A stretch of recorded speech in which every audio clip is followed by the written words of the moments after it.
下我们的积分榜啊，目前是 A、B、C、D 四个分组，然后 A 组的话排在第一的是 RC， 第二的是北京 WBG， 第三的是 TE， 第四的是 DFM， 第五的是 AR。B 组的话排在第一的是 GR， 排在第二的是 X， 排在第三的是 X Team， 排在第四的是成都狼队，排在第五的是成都GG。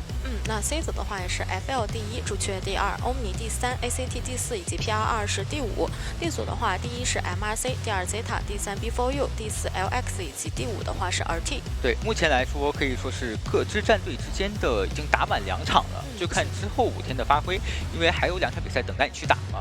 也是看到今日的赛程，第一场的话是由 DFM 对阵到 AR， 第二场是 RT 对阵 LX， 第三场的话是朱雀对阵 PRR， 以及最后一场的话是 Axis 对阵 X Team。对的，也没有说特别针对吧？对，就感觉台球手打这个阵容的话，不会说你可能突然拿个邦邦之类的，有一些多段伤害会比较克制，更有压迫性一点。对，感觉台球手的话，求生这个阵容也完全可以接受，大家一个自保的自己的击球点，等击球点够，闪现快好的时候，再去找一下你最脆弱的先知。那也是比较考验先知他的一个前期牵制了，因为我觉得这样的一个选点一旦堵到的话，没有什么换人的可能性了。看一下开局，正常来说的话，肯定还是要先驱赶一下中场守门人的破译的。其实栗子这边可以不要那么着急修啊，因为他修了也会被围起来，是消耗一些板区或者是道具，就不太得不偿失了。但是看一下鹤神这边已经追得比较深了，不过好在守门人一直是在拉点的状态，其实最后还是要来到大门，但这个时候来大门的话，先知已经是反拉回了小木屋。对，两个人来了一波移形换影啊，是大房的气象学家站到了一个大门，反而是树林的先知站回了木屋。那现在鹤神的话，前期还是没有什么很明确的一个追击目标，对，因为你一旦换位的话，有其他人的爆点，大家也会及时拉开。这个时候应该是看到木屋的密码机在抖，能锁定到先知的一个位置，闪现时间还有10秒，看怎么通过这个闪现去寻求第一波机会。对，不过这个击球点的这个连接的话，还是为了确保包一下这个密码机嘛。这个退杆的位置的话，阿拜也是正好交了自己的一个窗台。前面的话可能要被走地冰秒，这样的话还有一个板台拉开这个闪现的一个身位。对，但同样主球也解锁了，牵制压力的话就会提起来了。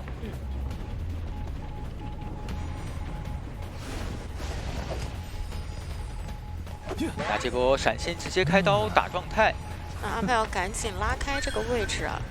这波可能不太好牵制，因为他没有携带飞轮，并且鹤神手上击球点还有2到3个嘛，是可以通过牵引主球然后击到先知的。这个主球的话已经收到了先知，前面是个大空地，没办法牵制了。防一下这边可能会携带一手飞轮。那这样的话，中场这台密码机就一定要回退了。对，而且但是弓箭手悄无声息的保下了先知，并且补上了4类值，这一刀能扛到吗？哦，还是打到了先知啊。对的。但是第2个龙骨弓的 CD 也是可以续好的。先放入主球，就看这个针对刀得把人放远。对，放远的话扛到了这一刀。扛到这一刀。是的。那现在就看一下阿北这边的先知的一个1秒的吸取进度了。但对于鹤神这边他想换，但是对于巴尼来讲，他手里还有道具。对。这个时候换的话，其实也不一定赚。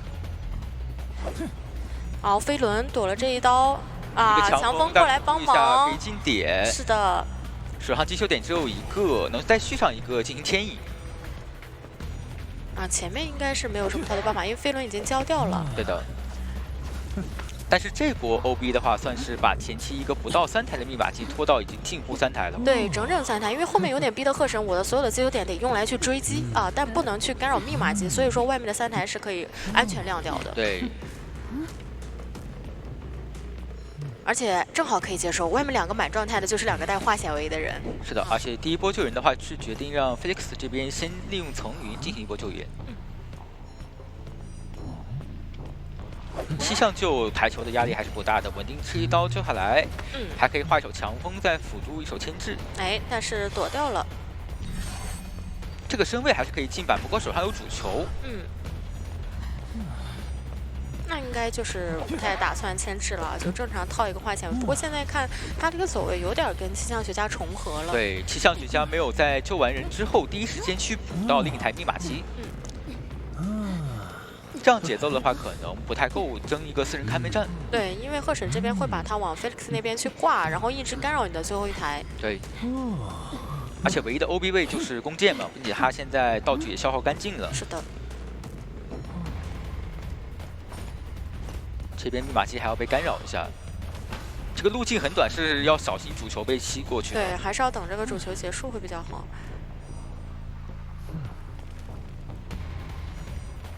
哦，再卡一下淘汰进度。反正你主球也交了。这边的话，要不要考虑先打一手状态？因为2个人合抢的话，27的密码机也肯定是抢不开的嘛。哎，2个人先调状态吧，对吧？因为抢真的是不太够，不然的话，接下来去打一个台球的残局，大家都是残状态，其实谁也顶不住，因为赫晨这边的闪现也好了。对的，看一下最后几台密码机的分布是乌、树林和大房，相对来说还是比较散的，可以让这边先知等弓箭手挂飞，确认赫晨不找自己节奏之后再去大房。现在不着急修。对，现在绝对不能说第一时间贸然去大房。你看赫晨这边也是预判了一手，先知这边会往大房走。 但到这边的话，没有耳鸣出现。能看到另外一边2个人调好状态 ，Felix 已经在修树林的密码机了。对，再打一个主球，限制一下树林的破译。但这一波的话，会出现一个3个求生者修3台的一个状况。对，这边的话应该是树林和木木以及先知的话，也是准备要动身去前往大房破译了。对。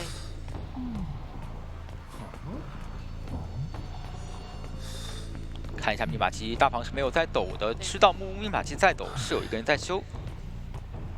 主要现在 Felix 手里还是有道具的啊，也稍微绕到了一下身位，然后一个主球封住，并且直接是吸到了。这样第一刀应该是有了。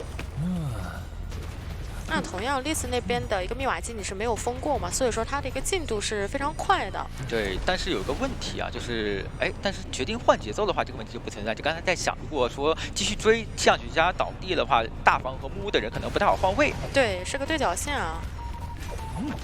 但这样你再去追手部的话，就给到了先知那边哦，他们是选择先调状态。对，而且气象学家还是有气象瓶的耐久嘛，是可以看要不要节省时间的。 对，因为守门人他现在满状态加道具比较多，他是有机会给你拖出来2个人调好，以及说我能拉开这台密码机。对，这边铲 CD 还有一个6秒钟，但是主球的 CD 是没有的，所以看能不能完成击倒。牵引有点小失误。那这样的话是能续出铲子来了。对，这个还是挺关键的。哇，其实这边也是一个残铲，但还是打出来了。没错。 那边2个人状态都可以补好。对。先躲了一个蓄力刀，没有命中。那其实再下铲还能继续牵，这个板子是下过的。对，你要杀守门人，还得把这个板子看要不要考虑踩掉。不打的话就等他这个铲子结束，但另外2个人已经是在大房新开，状态也调好了。正铲出铲，直接进点。一个主球打过去，但是丽子已经得牵引一下这个位置。 这里收到的话，其实反而是离那台但刚刚那台密码机已经被回退到了42的一个进度。对的，不过对于赫晨来说，现在手上的击球点可能略显不足嘛，所以说不太好控密码机了。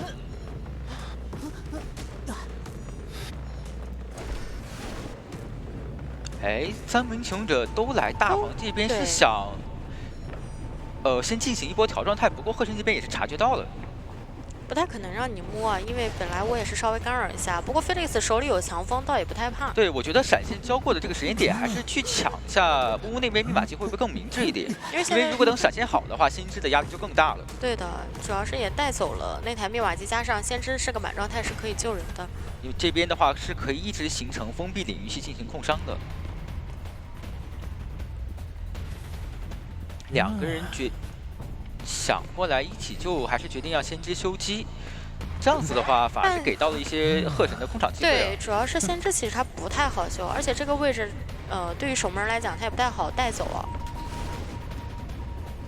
再管一下密码机。这边没有道具的，也不太能牵制。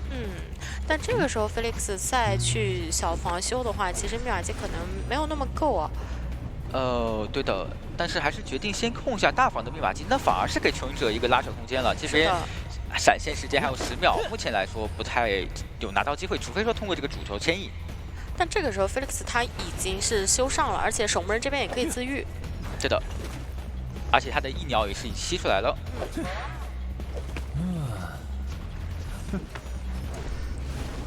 这边的话手上是有闪现的，看先知怎么通过自己的翼鸟预判一下闪现。其实密码机差的不是特别多了哦，没有决定交这个翼鸟，那其实是有点危险的，因为这边守门人他还没有自愈起来，并且他自愈起来这个位置也离大门这个先知会比较远一点。再加上现在我挂到这个位置，我可以先去干扰一下你们这台90多的一个密码机啊，让它实现一次回退，因为目前你们2个人是赶不到，它一定能回退一次。这边想再次进行控场找一下气象学家。好，推到了84。有点想钓鱼，先给一个想空密码机的样子，然后把你这边守门人调出来，这样子气象学家被赶走了之后，就没有办法第一时间压机了。对，这个时候也看到了守门人的一个位置啊，然后主球再往大遗产一封，你暂时也压不好。如果在这样的一个外围拦到守门人的话，其实他是救不下来的。对的，感觉强者在中后期的节奏会有点小，没有抓住啊。对你现在的话，密码机让不了，而且还被主球吸走了。对，那反而是这把4抓的机会点给到了鹤神，地窖的话是在人皇。但这边的话，守门人他毕竟也是一个2挂，不过好在 Felix 手里是有一个魔术棒的。对，看一下怎么利用这个魔术棒，看能不能走地窖。排点的话会有点小失误，不过淘汰进度还是有一些的，所以还是有一些时间。对，包括说他其实也比较清楚地窖这个位置啊。看一下这边关心没有偷笑行者，不过耳鸣响了。对，知道你大概在大房方向，因为刚把小门的位置已经给排过了。对，再往前走的话是可以看到气象学家的位置的。先在地窖口上放一个主球，放一个击球点，确保说待会儿可以放个主球。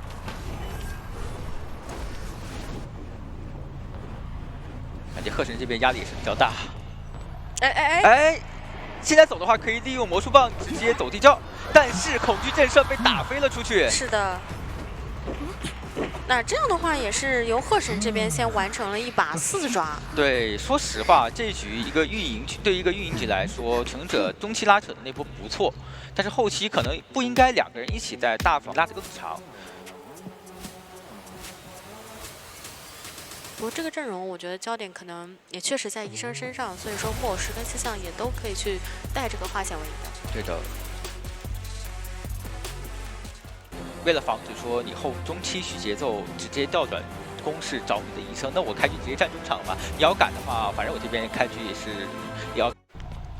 好的，那看一下开局，先往中场走下，并且他跟医生也是开局打了个照面啊。对，正好医生也正好在空地上。那这波有点，他这个是盖以诱敌，就是我就是让你来追我的，而且也让你别再干扰我其他队友密码机了，你就冲着我来，我一个人往大门角落一钻。对，不过这个身位好像有一刀走地刀的机会啊。是的，这个平地刀还是会比较难受啊，这样就可能很早的逼出来他要进行一个自愈，而且这边主球节奏也会更快一点。一个刀红光，拉近了一些身位，这边好像还有一个走地刀的机会。对，有点扎不好啊。而且他的药物增效剂也是消耗了1瓶的，这个状态不太能说是再次扎满了。对，他就算用了药物增效剂的话，还是一个半状态。顺带再封一下工厂的密码机。但这样我觉得他，直接抽刀完成了一波击倒。对，那这样的话技能也没有交而且闪现剩下来，并且他目前来说击球点还剩2个，非常的富裕啊。可以直接管一下大房了。他真的是刚才在追击时候已经把这个大密码机把我们给封掉了。这边还有点拦到 Yuki 他的一个位置。主要手上是有闪现的嘛，所以这个救人的风险是还存在的。好在手里他是有一个层云的。先放一个主球，路径牵引规避开。但是现在有点要过半了，而且卡了一下位置，这个人要过半了。对，过半的话就可以闪。闪现逼救，哎呦，闪现过来吃了个强风，但还是有点逼救了，过半秒救了。这波对于监管来说肯定是非常赚的嘛，是的，一个闪现换一个过半秒就，这个人是要淘汰的了，完全能接受，对。但这个飞轮之后没有马上接一个翻板啊，所以说还是避免不了红圈的一个结果。那这里前锋得来帮忙了。但是有主球的情况下，你又怎么去进行一手 OB 呢？啊，就是真的很现在很乏力，站一下，对，给一些压 OB 的气势，就把你的主球逼出来。但这个时间点淘汰，我觉得对于球圣来讲是一个很坏的消息。密码机差整整2台。对，而且因为前期是在人皇和大门进行牵制的嘛，这2台密码机离都很近，对，中后期非常适合马特这边进行一个控场。哎，再加上你现在把木屋这边进行一个追击的话，主球直接收到了。第一刀应该是有了。对，我觉得球圣要赶紧去破一下大门那边的一个密码机。对。这边想再回防一下大门是 UK 的气象，还剩最后的1.7样瓶耐久。那感觉前锋的话会去找木偶师那边调状态，不过木偶师摸人的话还是会比较慢。对。木偶师摸人是在自己也同样半血的时候会更舒服，比较赚。你现在是满状态摸人，时间上来讲也花的比较久。对的，这边交出双弹进行一波拉点，不过手上是有主球的。那主球收到了。哇，但这个疲于奔命对于穷者来说很痛苦啊！可以看到密码机几乎没怎么动吧？没动过。哦，他只是把前锋就摸掉了1格状态，而且是换了前锋去破译那台，这一个虚灵刀没有打到。其实气象学家已经在这里撑了比较长的一个时间了，没错，而且手里的道具也还在。看一下这波。哎呀，可惜，主要是马基看他也往这边躲了一下，导致气象学家只能在你露面的一瞬间交。对，那这样子第2手节奏同样还是续得很快呀。场上密码机加起来还有1台整电以及1台比较大的遗产。那台86的可以让他开掉，因为剩下的密码机都在脸上。而且剩下2台都是没进度的嘛。对，甚至现在都不用去封这样的密码机。我专心进行手语就可以了。哎，一个3角形的主球牵引，他现在手上击球点很富裕嘛，他完全可以这样去操作。而且打到了一个针对啊！这里木偶师还要再调一波状态，那这样后面他不能进去，甚至他可能要倒啊！要被击倒。对，我只要不停的把人击倒挂在这儿就可以。目前看下来的话，局势是非常偏向于一个四抓的，是的。那现在另外一个人是倒地状态，前锋就算赶过来之前，也要先把气象学家给摸好。但是完全没有这个时间啊，他是想摸，不过想了一下，马上就要上挂。我要是摸了人再过来，木偶师也得过半了。对，手上有5个击球点。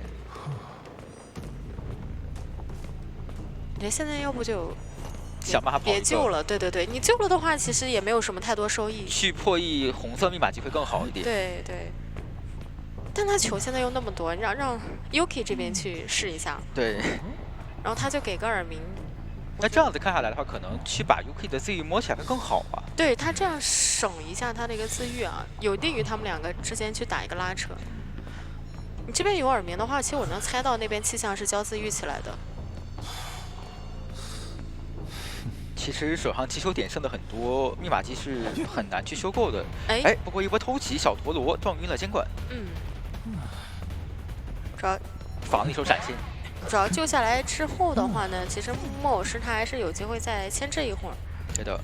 而且最后一台密码机的进度也是在修了。那现在对于马基卡来讲，我要优先管一下，因为毕竟对面也是个半状态。对。剩的密码机实在太多了嘛，你只要把这台密码机占住的话，另一台还得兴起。好，先把密码机一封，再回来找这2个人啊。再打个主球。对，已经退到了40的一个进度。这边是有闪现的，对，其实他还是都不太好进行牵制，而且木偶师这边还是个挂飞。是的，但是这波主球因为你使用到密码机旁边了嘛，所以前锋可以进行一波。这边绕到了，飞轮也没有办法规避这一刀。对，其实他再往前走的话，前面的2块板区也是被消耗掉的嘛，所以他没有一个特别好的 OB 位置了。已经有点难溜，除非说把球全交光。对，但是你交光的话，你又不足以说把木偶师给 OB 起来。是的。那现在有个问题就是 UK 这边他没自愈，接下来一旦找到倒地的话，前锋这边比较难受。对。而且地窖，我觉得对于马奇卡来讲，他也看到了，对吧？就在小木屋的一个位置，这里是摸到了一个护腕。直接交出来，并且前锋那边也是交出了绝处逢生。蓄力刀完成击倒，气象学家已经交过了自愈。对，而且他的一个淘汰建筑其实之前已经是有消耗过了，所以说现在快过半了。前锋碰一下密码机，其实他现在还是躲起来会更好一点。甚至我觉得他可能去摸个大房那边会好一点。不过这边的话，马奇卡是认为他去大房了，对，所以说先来这边排一排。以上对视角来说的话，确实可能会先到大房这边进行一个躲藏吧。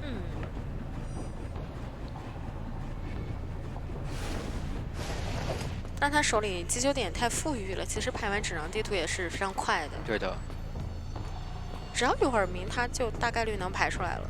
这个地窖是不太好走的，因为气象这边的淘汰进度还有很多嘛。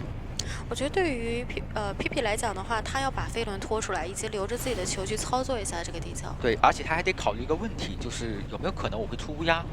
我可能在时不时的还得再碰一下密码机。对，所以他现在碰了一下，因为现在监管确实是在沙包里啊，根本无暇顾及他的一个位置。他已经慢慢拉到了小木屋了。不过气象学家的淘汰进度还很久啊。这里出耳鸣了。但还是不太清楚，这个地形还是有点复杂。对，哎，看到了，这边是透过一个掩体是能看到前锋的。那现在其实就不能再躲了，要开始做好牵制的一个准备。这边一个主球不能被收到。那被收到的话，那就没什么办法了，因为2个人都没有绝处逢生了。哎，那这样的话也是双方都完成了一波4抓啊，给打平了。巨和杨是2个非常强势的竞争者。其实看最近球生的一个选点的话，有时候也会把救人位给放到起点站去骗一手啊。这个桥上放一个常规啊，也不是很常规啊，就是监管比较常规。因为最近监管选起点半场的概率比较大一些，就歌剧演员。但是这把他是直接选在了木马桥。那其实好的，那看一下开局，直接奔着终点站台的杂技演员进行一手追击。那就是一个单练环节了，看杂技什么时候倒地。对于杂技来说，那牵制压力真的不大。这个地图站台终点站台是最好进行发挥的。他也是先转出去了这个点位啊。板弹刚才消耗掉了，所以的话，这波要看这个窗台怎么去释放。但是这边跳过来的话啊，还是有刀的，转不进去啊。对，这个球的收益可能并不是那么大。对。好在说是这边鹤神，隐喻进入 CD 了嘛，所以说可以拉波点。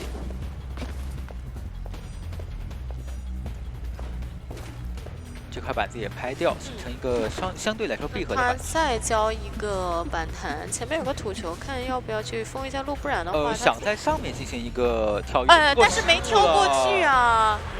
哇，其实歌剧这边有点小卡脚啊，但是杂技这边可能跳点也挺紧张的，对，就2个人好像刚刚都没过去。对，这个击倒节奏同样来说还是比较快的，1分10秒左右，并且省下了闪现。通击到了小说家，我觉得他们还能接受，因为这把化险为夷带的比较多。哎，逼了1块表啊，但这个人不是他来救，我觉得对于鹤神来讲很赚，因为你后期大副在救人的时候交块表，他后面就白板了，而且还被干扰了一下破译嘛。对，想利用气囊辅助一下牵制，对，但是他得翻出来再去弹。那在博弈的期间，因为你前面没逼闪，所以说这个气囊也用不上了。这样子的话，出动了2个人进行救援，并且大副怀表被逼迫了1个，然后这边 Felix 的状态也掉了，感觉对于穷者来说会有点危险。对，所以这波的话，栗子得早点来啊！他要是再来晚一点，可能那个表也要被逼了。如果都是持刀救的话，最好能把道具省一省。对，还好这边通缉是给到了巴尼。对，一直是给到了这个小说。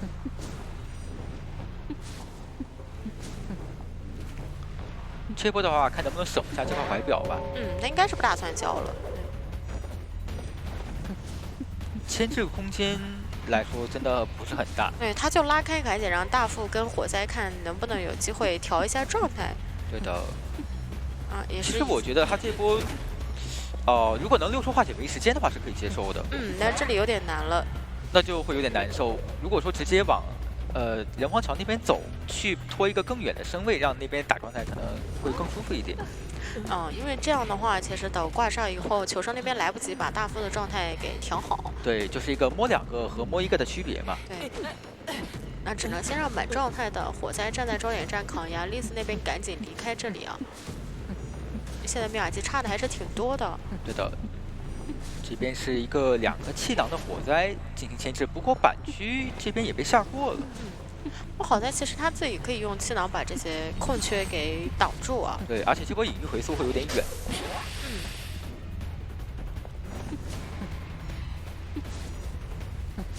看一下最后一台密码机，那边也是准备赶去破1了。对，大副在补自己的机子。其实这波火灾，它这个拖时间也是拖得比较久了。包括说它每一波气囊都是你必须要去打的，而且自己利用到了这样的一个弹射加速，一个刚刚好的一个距离。主要是现在外面破1，他们不破1了，打算要去摸一下吗？还是继续进行破1？得小心一手，监控者这边可能会控场传送嘛。对，那传过去，他毕竟是个满状态，应该也没那么怕。对，先击倒这边的火灾调查员。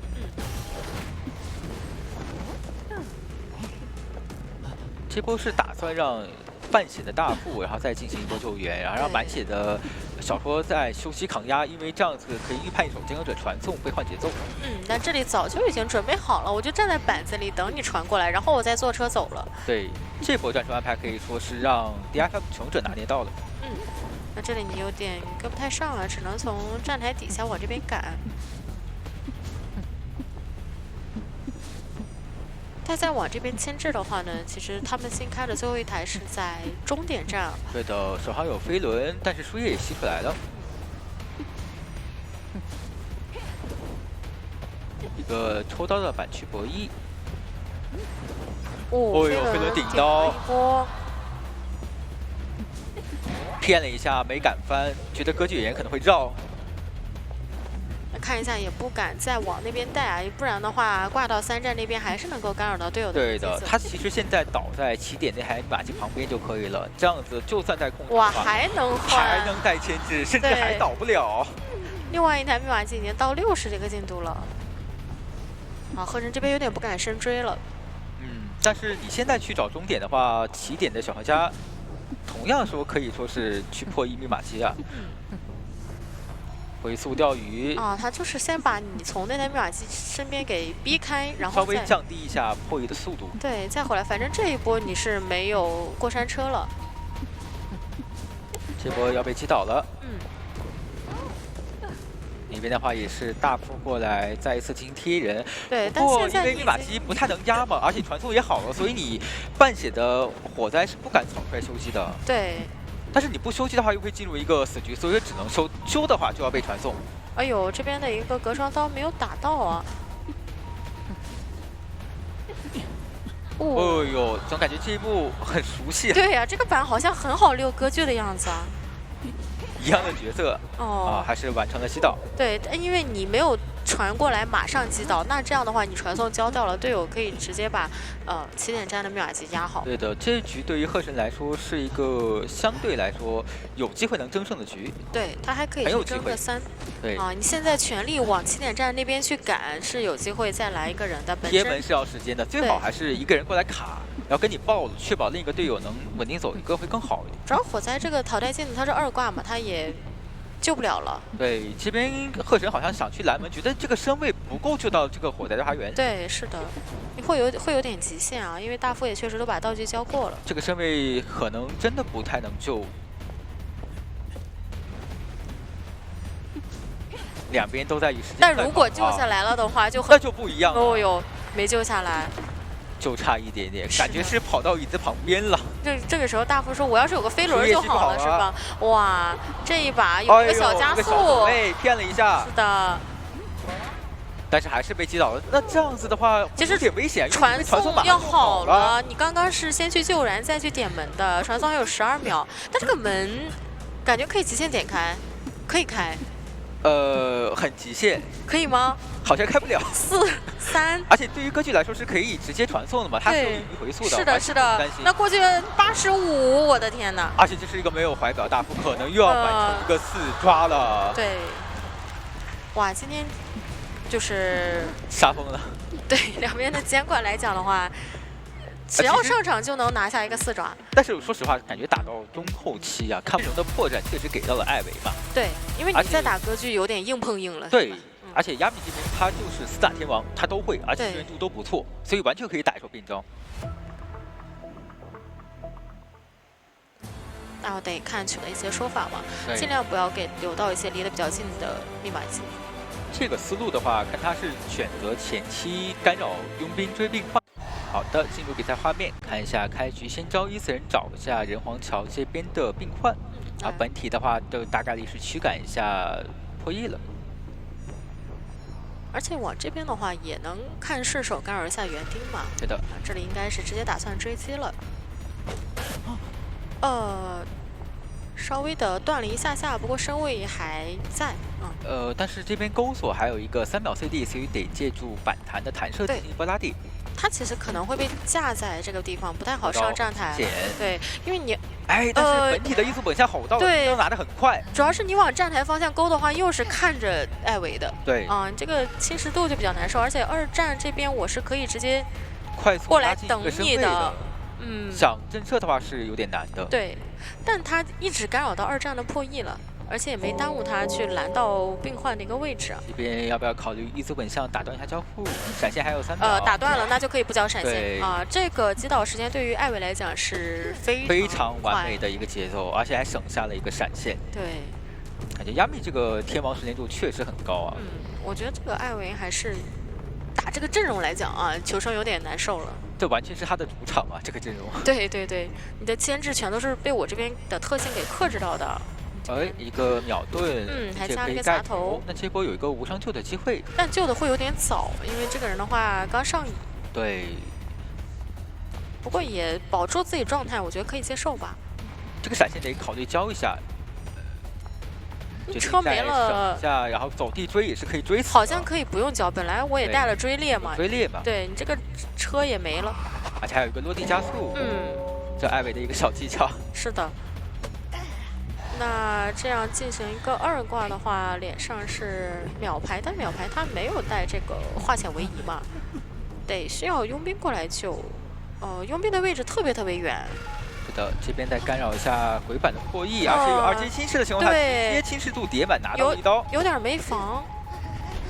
应该是警惕高一点，因为这边已经开出了2阶了。对的，当时打倒病患的时候，2阶的声已经响了。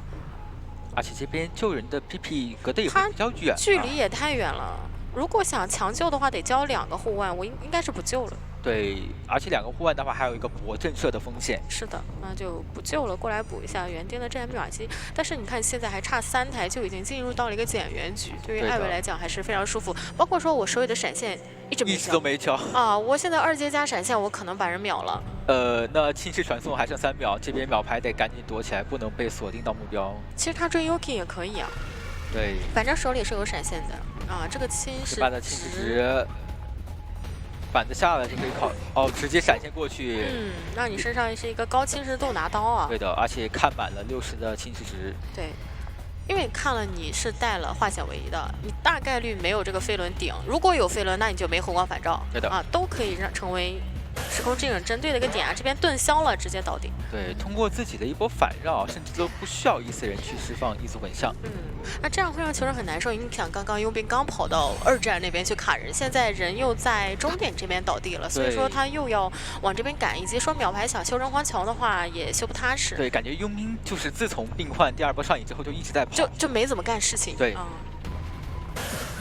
想强行修量81的密码机，但是贪的话反而说是有点得不偿失。对，81还是差太多了。这边飞轮出圈了，不过手上也只有一个秘弩了嘛。主要他不太好交道具啊，我这一回头，对，龙骨弓肯定就不要考虑，就看这个秘弩。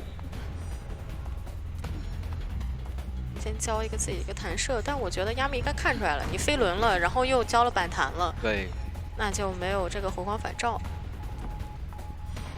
外面2个人密码机也不好修，后撤金板，但前面这个点可能还是要被击倒。对，这打断了。外面其实不太好修的，因为大家都是半状态嘛，谁都顶不住下一波传过去。对，这局的走势也是往着四抓去，对。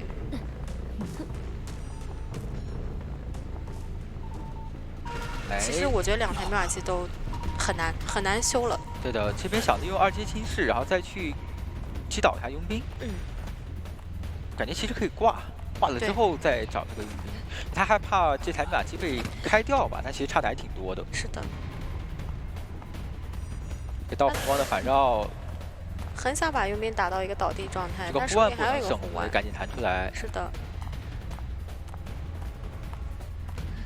主要弓箭手那边也不好交自愈。对，现在主要是留给亚密的一个控场空间太大了，他可以就是有很多波去换节奏的机会点。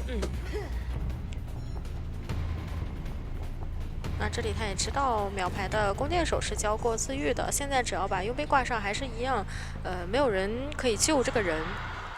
等一下，就可以顺手挂一下。因为他的这个14人已经是到了鬼板的一个位置啊。对的。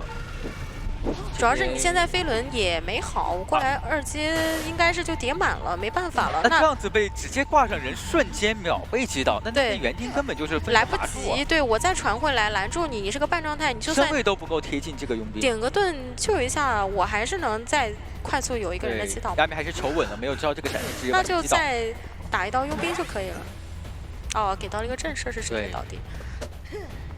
那这样子的话，4抓应该就是板上不会有特别大的悬念。是的，是的，因为弓箭那边相当于已经淘汰了，我们可以认为他已经淘汰了。然后园丁这边的话，位置是非常锁定的，佣兵也直接进入到了一个2挂节奏嘛。你这里是很难再2救一次了啊。那这样的话也是由亚米这边再完成了一个4抓，第1局和第2局，所以说不是很害怕小丑。不过像古董商和飞行家都是需要利用自己的道具跟小丑进行一个博弈的，包括邮差这个狗想咬中一个无限距的小丑是非常困难的。那毕竟高水源的小丑，他的一个他的压力会大了。对，他其实站在这里已经是要做好这个牵制准备，就是最好能带上一个飞轮。对，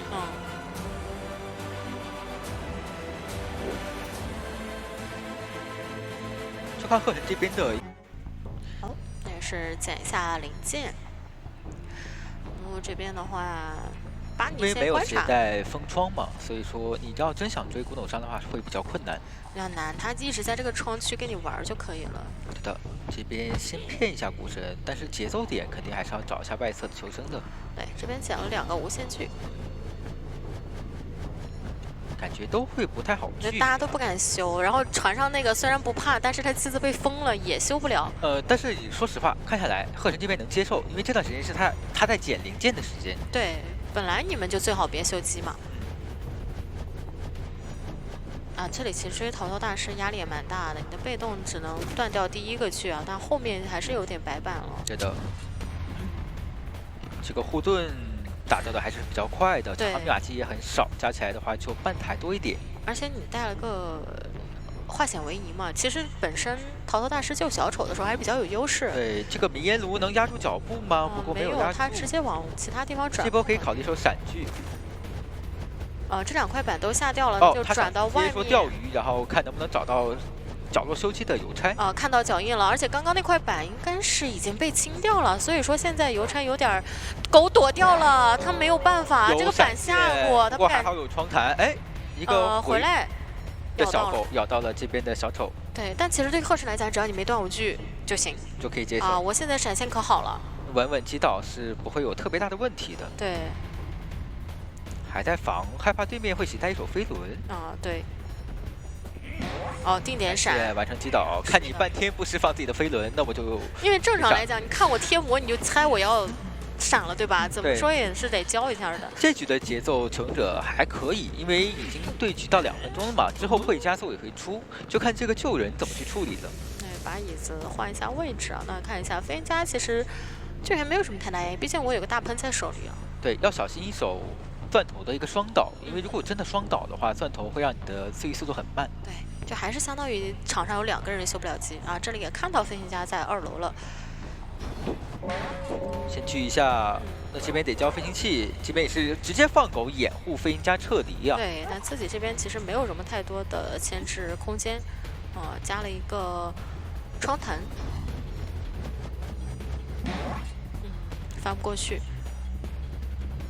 第2波的话，再用逃脱术可以拖点时间，然后但其实大师再刷一波化险为就可以了。对，但桃桃大师过来救援是有点难受啊，毕竟他那个被动前期被打掉了嘛。对啊，所以说，而且这个位置不是比较难救的。可以考虑说要不要就是就不用逃是换了，然后卡着也行。因为他这个点没有第一时间过来嘛。决定换到海边的椅子，然后这样可以弥补一下自己腿短的一个劣势。但自己这里的话有点被拦住了，而且那个人到现在第一时间救不了。说实话，这个第一时间补过来还是有点危险。对，然后其实救的会有点早啊，他就是刚过了这个锁定的时间就已经救人了。对，我当时看他在修机的时候，以为说他们是甚至要考虑说要不要救这个邮差的一个战术的。那这边倒海边的话，应该古董商想要过来去拖一拖时间，灭瓦机差的不是特别多。对的。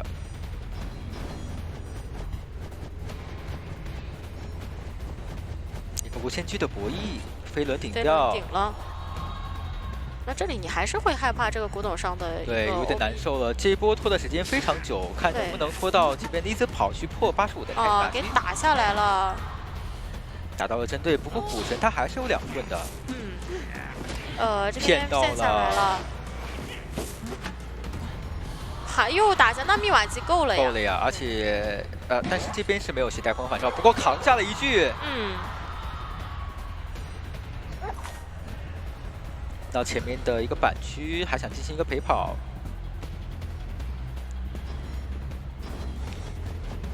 这速度非常快，扛到了这个锯子。对的，手上有闪现，得2个人赶紧分开了。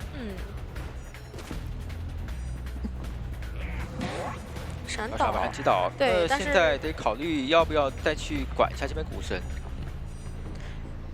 但是这边能进到一个相对安全的一个窗区啊。对的。手上是有云门的，可以多一次博弈的容错率。那这边没办法了，你是没有这边的一个巨块。对，打断这个锯子。对。那先把邮差给挂上，他这边是一个挂飞。那古董商倒的比较晚，所以说他起不太来。而且贺神因为手上还有无限锯，他可以利用无限锯赶过去。那另外2个队友是想把你摸起来，然后去在你后面帮你扛锯嘛。进行一个走门。对。不过好像还是摸的有点慢啊，现在才63的一个进度。极限情况下，还是放弃了。对，有点摸不好。你强摸的话，你在扛到之前掉状态，可能你们离门也比较远嘛，中间也不是只留1个的问题了。这样子的话，另外2名队友走门的话，是可以完成一个保平的。对，但我觉得对于 DFM 来讲，在湖景村的情况下完成保平已经是非常不错了。对，完全可以接受嘛，因为这张地图的话不太好进行一个争胜。对。马上可以看到很多选手啊，利用自己的一个回身走位去预判你一个双重惊喜的释放位置夺掉。哇呀，这个传下椅子那边有很多3板区。对，会有点出乎意料。他们2个这样换位是有怎么样的一个考虑啊？我们一会儿看一下。守门人，看一下开局的话，去找一下小船里侧的守门人。PP 的话也是直接就下铲了，非常稳，因为这个点位也不存在别人帮他下板了，只能先提升自己的一个移速。但第一个双重惊喜的话，只上到了1颗黑球。对，不过因为也是消耗了一点铲子的耐久度嘛，这个选点其实对于守门人来说不太好牵制，因为离板区会有点远。对，空地比较多，你只能加自己的移速。不过好在他的铲子会在你下一波双重惊喜好之前是可以好的。对的。干冰没有上到。这个走位还蛮灵活。是的，一个绕场谢幕是可以打出来的，并且双重惊喜，同时上到2颗球，对，非常流畅。第2段的话是这个有点不太敢翻。对。那你不翻的话，等下一个确实可以绕场谢幕吧。卡住。对，绕场谢幕也没有好，而且一直用焰火舞台封住了，你是没有办法交自己的道具的。对的，但是同样的，解锁了空中飞人之后，这边牵制压力就起来了。那这边的话，直接把第2个满铲给打出来了，现在已经很难牵制了。直接完成击倒地，1分13秒的一个击倒节奏，并且直接依次牵制一次击倒就完成了2阶。不过看在这把的一个密码机修的还是比较快，但考虑到是一个湖景村嘛，对，这边通缉给到的是秒牌，对，砸起来的非常早，也是避免被通缉所招到嘛。小心这边的焰火舞台会打断技能。这边有个摊双倒的说法，已经解锁2阶了。是的，看一下要不要去打，不过他应该还是想先去找一下这个守护人。对。目前看下来的话，亚米的节奏会比较好一点。虽然说场上会有一个心理学家可以给杂技元气新手移情，但是到后期自己的应激结束了之后，反而会有点危险。那看一下画家这一波不能去多拖一点点时间啊？对包括说他就算保不住守门，把自己这边的一个画板被通缉到了。那很难所以说这边的话，救人得赶紧都可以松手，不能让看到密码机在抖才可以。是的。那这个人要卖了吧？现在再过来来不及了。对。但是你卖的话会有卖的弊端嘛？因为这边周克尔是一直没有利用移形调状态的，而且密码机是一直在抖的。他们现在在调，在调。他们也是想到了啊，就万一。对，还好说及时意识到。对，我不然的话，这炫笑7个技能，或者我直接空中飞人过去了。但是。回到刚才的问题，对，你可以治疗别人，但是你自己怎么办？是的直接切一个传送过来。这个走位非常秀啊 ，Yuki。手上还有一个飞轮，并且双重惊喜进入 CD 他废掉了，对，废掉了这一波双重惊喜啊。那至少他是可以带走自己的那台遗产，队友也是很快的补上了。对，飞轮还消掉了惊吓标。哇，又砸一板 ，Yuki 太秀了。这个2个砸板砸下来，甚至砸出了一些就平面了，感觉是。对，因为密码机已经是补上，他到现在还是满状态啊！还有一个盖头，不行了，今天我就是地形大师。对，本来没擦刀的事儿呢。这边要被击倒了，不过2台密码机的话差不多了。对，但是有个问题就是还在躲，没有击倒。刚刚那个绕场谢幕空掉了，还在牵制。他只要牵制完海景房这台密码机破一开，这把平局应该就是稳了。对，哇，那海边这台到底有多少？能不能开？开掉了，时间正好。对，那现在赶到周库尔那边的话，其实密码机也要亮掉了。你现在只能过来去牵一下心理，但是心理可能牵不起来，因为它是有回光返照的。对，怎么说？可以再救一波，还是想救一下。因为这样的话也是能让队友那边更好的去安排一下后面的一个位置，加上画家他可以把自己的画板后面交一交。对，但是如果你直接开也会有好处嘛，因为当时技能还没好，对，可以更好贴门。是的。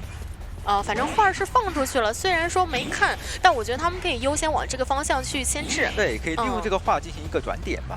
那现在可以开，大家满状态，你没有挽留，手里有个船，但是大家满状态啊。对，选择决定追有2颗惊吓标记的秒牌，看一下地窖的位置在哪里。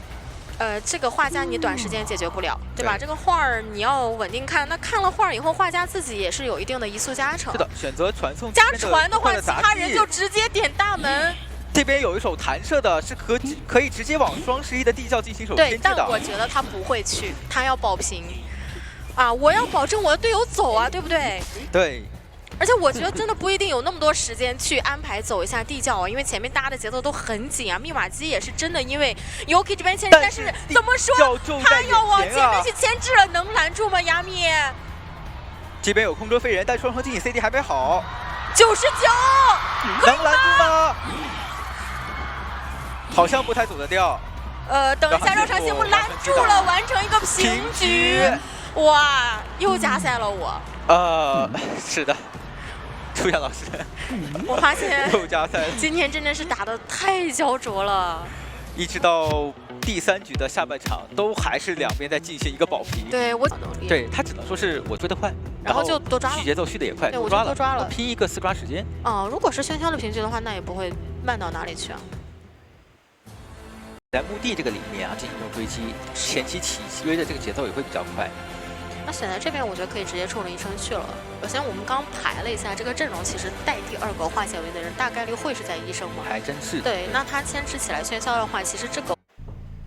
哎，这边是想开局找一下安排的法伦女士。觉得把你放在外面的话，会的速度实在太快了。个远程的双重惊喜，第1段没有命中，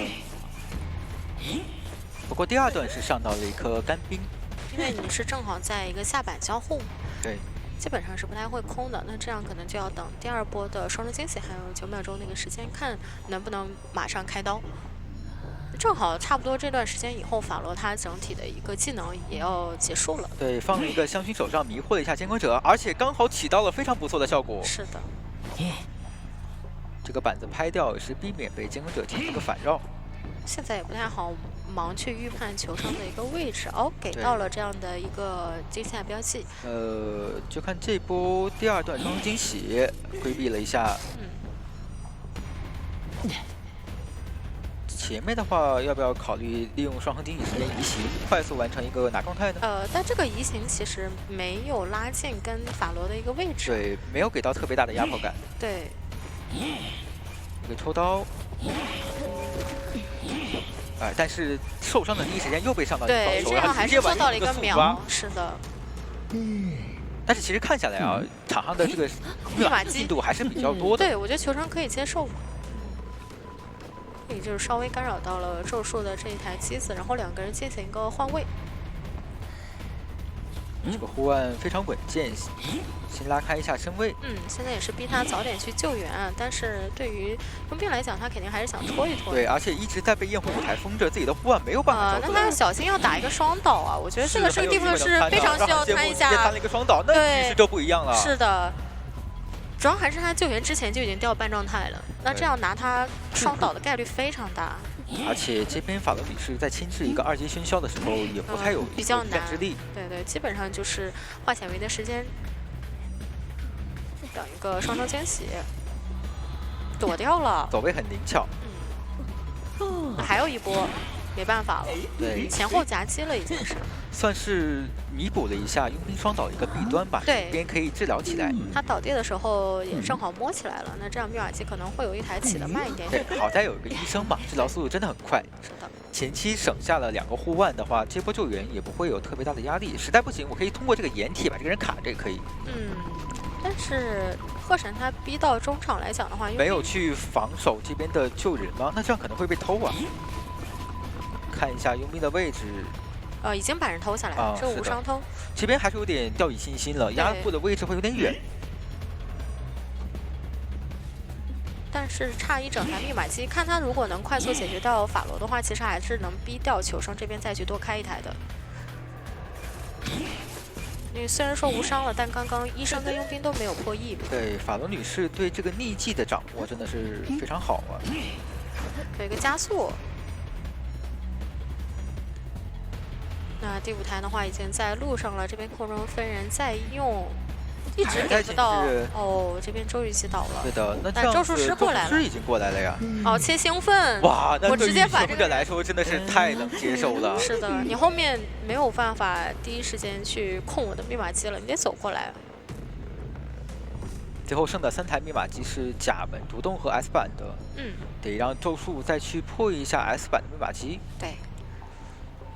其实现在佣兵最好不要被追，能把这个护腕省下来是比较好的一件事。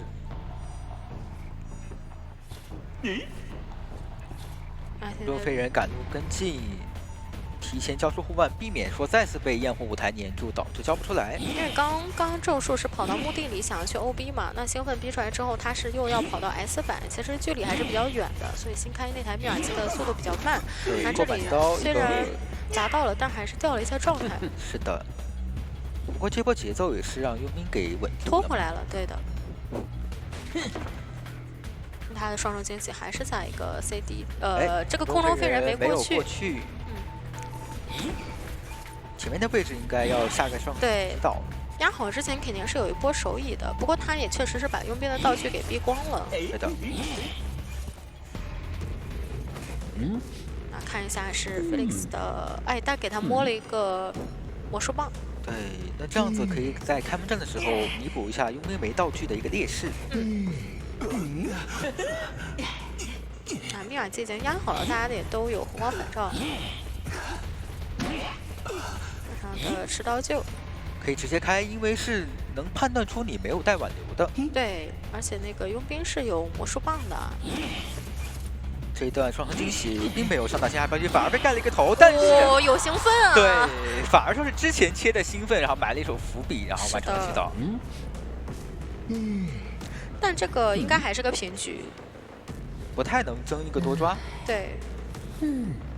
那这样子的话，穷者得赶紧走门。走门以后争取缩短一下时间。对。我们一会儿也是看一下最终的一个结束时间，目前看起来是5分30秒多一些的，分30秒，一些其他的因素，我就是追，对吧？只要能追得快的话，我觉得可能是要比一个能不能多抓了，因为歌剧和喧嚣它属于一个差不多非常相近的追击型监管者，对，就是我都没什么控场机会，然后手以有点像啊，上一把也是前期直接找法对，因为这个角色他是可以溜。果然开局找一下秒牌的法罗。不过这把的话，其实2个修机位也都做好了牵制上的一个准备嘛。对的，天赋带的是非常好的。其实对于法罗现在来说，他得预判一手监管的技能，他在牵制的时候不能太围绕队友的密码机进行牵制。哎呦，这边快呀，打得太快了，而且被打出来的话，立即就进入 CD 了。对，主要他刚刚不太敢去下板交互，我觉得这边板子一踩有点难以牵制，看能不能释放一下自己的香薰手杖，去续一下自己的下。但这边有点空地，还是骗到了。那这样子的话，身位是可以安全转进对，转进前面的一板。是的。能够蹭一个自己的一个窗弹，而且手里的飞轮可以好。但是好像稍微拉近了一些身位，不过还是可以牵制的。对对对，这边亚米他也没有继续他那个影月，我觉得可以稍微判断一下技能哦。对，飞轮好了之后有闪现身位，但没有闪。而且现在逆技又恢复好了。这边好像不太有牵制空间了。再多拖点时间吧，利用这个逆技，然后我觉得有牵制空间让他哎呦，我觉得他要是直接进去，飞轮再躲一刀进板的话，他的利用自己的一个逆技，把自己的身位藏得很好啊。哎，那现在要看中场这台密码机有多少，我觉得中场这台很关键啊。中场这台到底有多少呀？中场好像是89的那一台吧。哎呀，这电怎么给这电不给他传吗？没有松开吗？是91的那一台。我觉得如果一直连电狂传的话，是有机会开的。对。但没防啊，那这样子的话，反而前期击倒节奏不是那么快，亚米这边可以接受。对，不然的话是将近3台，这样的话加起来0033也就2台的一个进度。啊，秒牌这里看能不能再想导到墓地附近。这边想溜，想溜，但是这个板区的话，还是看基本。那他可以交板弹再回刚刚。也没有，他要上车，能吗？哎呦，差1秒的化险为夷时间，太可惜了。如果说这个化险为夷时间刚好结束，能上那上车就又硬拖你好长的一个时间了。那现在密码机其实真的是有点不够，有囚徒在。看下来是监管者一个保平争胜的局。对。我现在看到中场这台密码机还是有点心痛。那这里的话 ，PP 尽量压到最满去救吧。哦，走位非常灵巧啊，没有被蒙出来。他一定要拖时间。这边再搏一个抽一震慑吗？这边，哇，好稳呐！对，讨害进度非常极限了。是的。而且秒牌这里还有一点牵制的机会，毕竟你暴露了，你不是闪现了，对吧？对。一个追击上没有那么大的一个压迫。我现在就倒脚里，其实外面密码机真不慢，真的很快，因为有囚徒跟飞行，它其实都是有修得快，而且囚徒我都不用跑到那台远程的密码机，我都能给它补上。没错，你等真的把秒牌挂上椅子之后，通过一个连电2台密码机同我觉得时在起，你再切传送也管不住。我觉得了有点不对劲，要开了。对，这个密码机不能连交出去现在了。那你开门战没有传了呀？脸上这个大副是有笔表的。对，也是保险起见，直接摇出怀表。那得赶紧回去管一下另一侧的门啊。但不过断影了。哇，有点急了。他其实是不是看到独栋上面有个人了？2楼那个人还蛮肯定是看到了啊。但是现在又来这里是干什么？想要去找一下大副嘛，但是你现在没有传送啊，你还是得管门人更多的那个门。这个时间肯定是更快的。对，只要大副这边有提前量可以安全进板，就看这个板，这个板只要下掉，对，那边人就走了。倒了也无所谓了，对吧？你已经没有技能了，你也不可能回过去。2个人直接出局，4分多钟，15秒。那我觉得可以直接让我们恭喜 AR 拿下了比赛的胜利。哇，真的非常不容易，这个对局真的是更快一些。对的，鏖战4局啊，这个胜利真的是来之不易。就是道具比较多，能够稳定牵制的角色。因为隐士的话，他追击的一个时间16的时间可能会因为扛电、扛刀。导致会比较久，而你道具如果比较多的话，或者说医生，包括咒术这种已经被ban掉的角色都没有。那这样一套阵容打隐士的话，反正追谁隐士也肯定快不了。对，你就想吧，对吧？这套阵容的话，起码封一下大船密码机。好的，进入比赛画面，我们来看一下是不是往幸运儿的方向走了啊，还是往小船那边啊？就是幸运儿吉渊所在的一个位置。先连一下电啊，这手动连电啊，精挑细选比较慢。对，这个是不是有点？他是太精挑进度涨了再连吗？难道要？这好像还行，反正耽误了10秒，挺久的。一般来说也是根据你刷点的位置去选密码机吧。对，他可能是想看哪个密码机动了，我连的时候正好让你身上必定能上一个电啊。哦，看一下有一种就是不连电的打法，对吧？求生者前期也是尽量防止你，那这样来抓一个骑士，骑士是个纯化险为夷啊，这是一个几乎无前摇的一个奇迹啊，上到了一个蓝电。另外一侧的话，可爱也已经是切换成了蓝电啊，艾伦那边也切了。幸运儿那台机子因为是没有连电啊，所以说就正常在修。这个地方战术遇见选择不交技能，那这波隔窗刀有机会吗？差一点，他是先跑起来就被定住了，所以说没有打到这个隔窗刀，离窗户的距离不够近。平 A， 我们的胜率预测啊，没事儿，这个反正第2个是相持，应该是都是在预测。猜对了啊。好，但是选择了打，那这样分担伤害下，其实也还是能顶住一刀的。移形也没有那么着急交嘛，走空地是可以交的。移形过来，猜了普攻，普攻猜对了，又一个普攻，对，又猜对了，可以，这一波心理学这一块儿，那可能觉得是你要防我的奇迹，对，所以我要平 A 吃掉你的战术意见以后，我再交。没错，2波都躲掉了，可爱，再交一颗球，奇迹还有5秒钟的 CD， 足够进板吗？2秒钟，1秒钟，进板。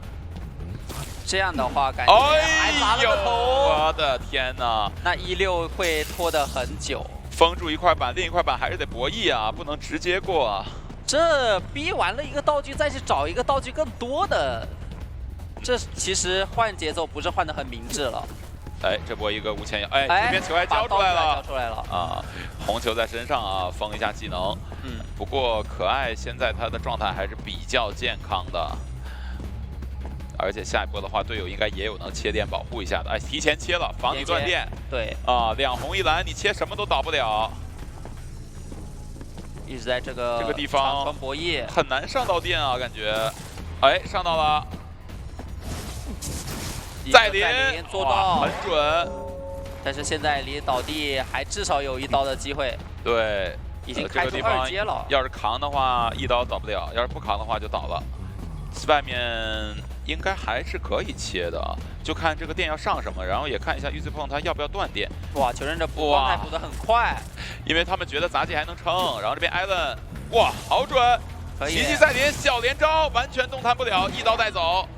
3分19秒啊，终于也是击倒了。想偷袭一下小船，拿刀。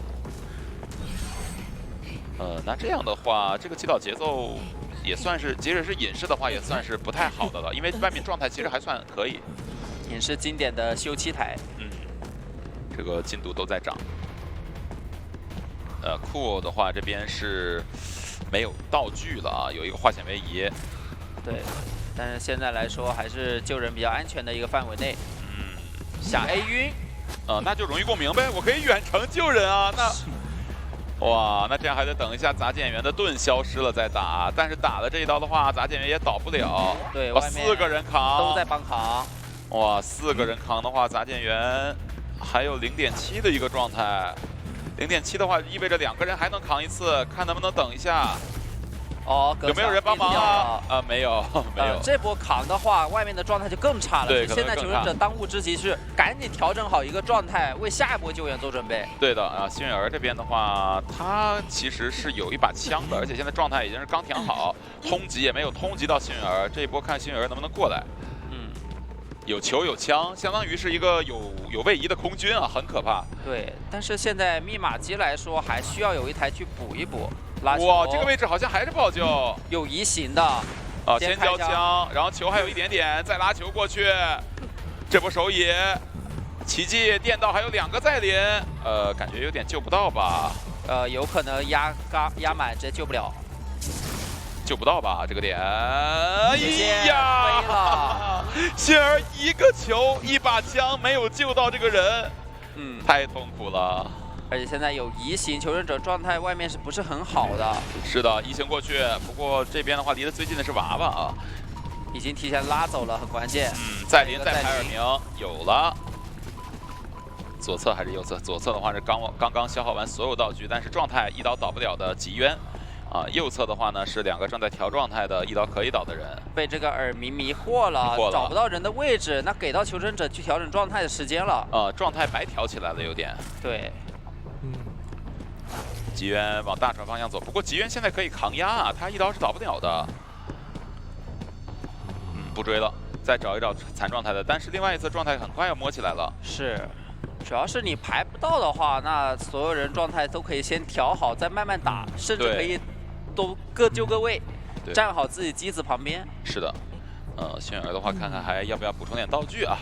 现在看到骑士在补充道具，骑士能摸个啥？应该还行，还挺有用的，还算是。看一下这一波奇迹，找了一个缝，过是过去了，但是没命中。对。看一下前面要不要交这个马上好了的再临，还是奇迹压迫一下，但是要进建筑物里了，只能再临了。是，你看他一个移形到现在已经1分钟没有拿过刀了，隔墙电到，哇，可以，很高的熟练度啊！预测到了求生者走位。现在场上密码机只差3个半台了。好像看到艾伦了，找一下艾伦。不过艾伦好像道具比较多，对啊，不好追啊，而且他还有飞轮，这个红奇迹还没有上到。对，想隔墙上电，还是个3连，海侧木屋再加上一个小船。现在的话，你要是不着急追，我们也不着急修，我们把状态调好了。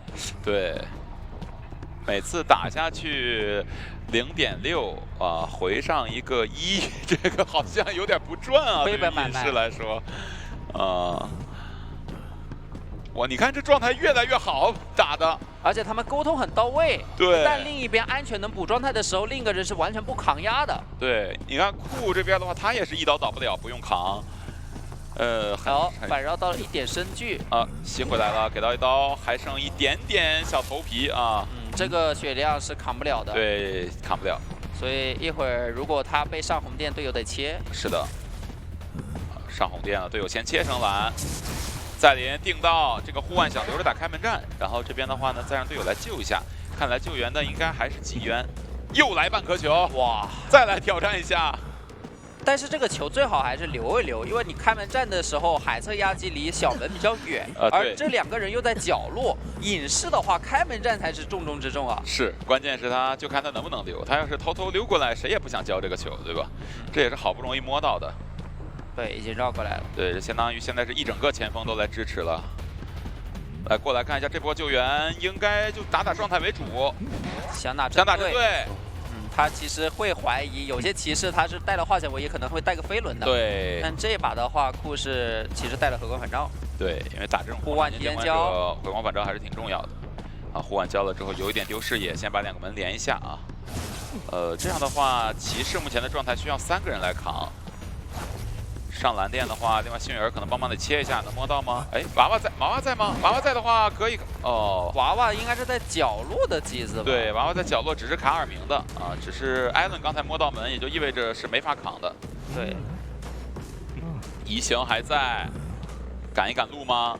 门其实还有时间，看这个还有个10娃秒，娃会不会成为伏笔？但是这里 UZPong 是直接往小门走，娃娃没电了，主要。但是它有作用，就是卡尔明嘛。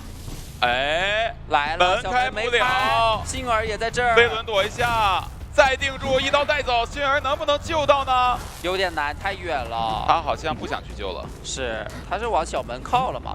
嗯，感觉幸儿刚才要是说拉个弹射回头的话，再搭半颗球，可能有点机会吧。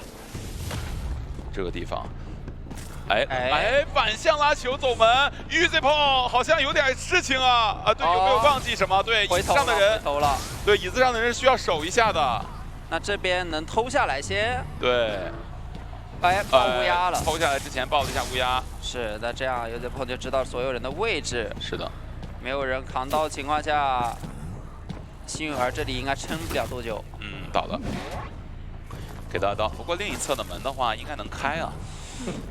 另一侧的门是少的那个，艾伦要去点吗？因为他现在手里没有什么位移技能了。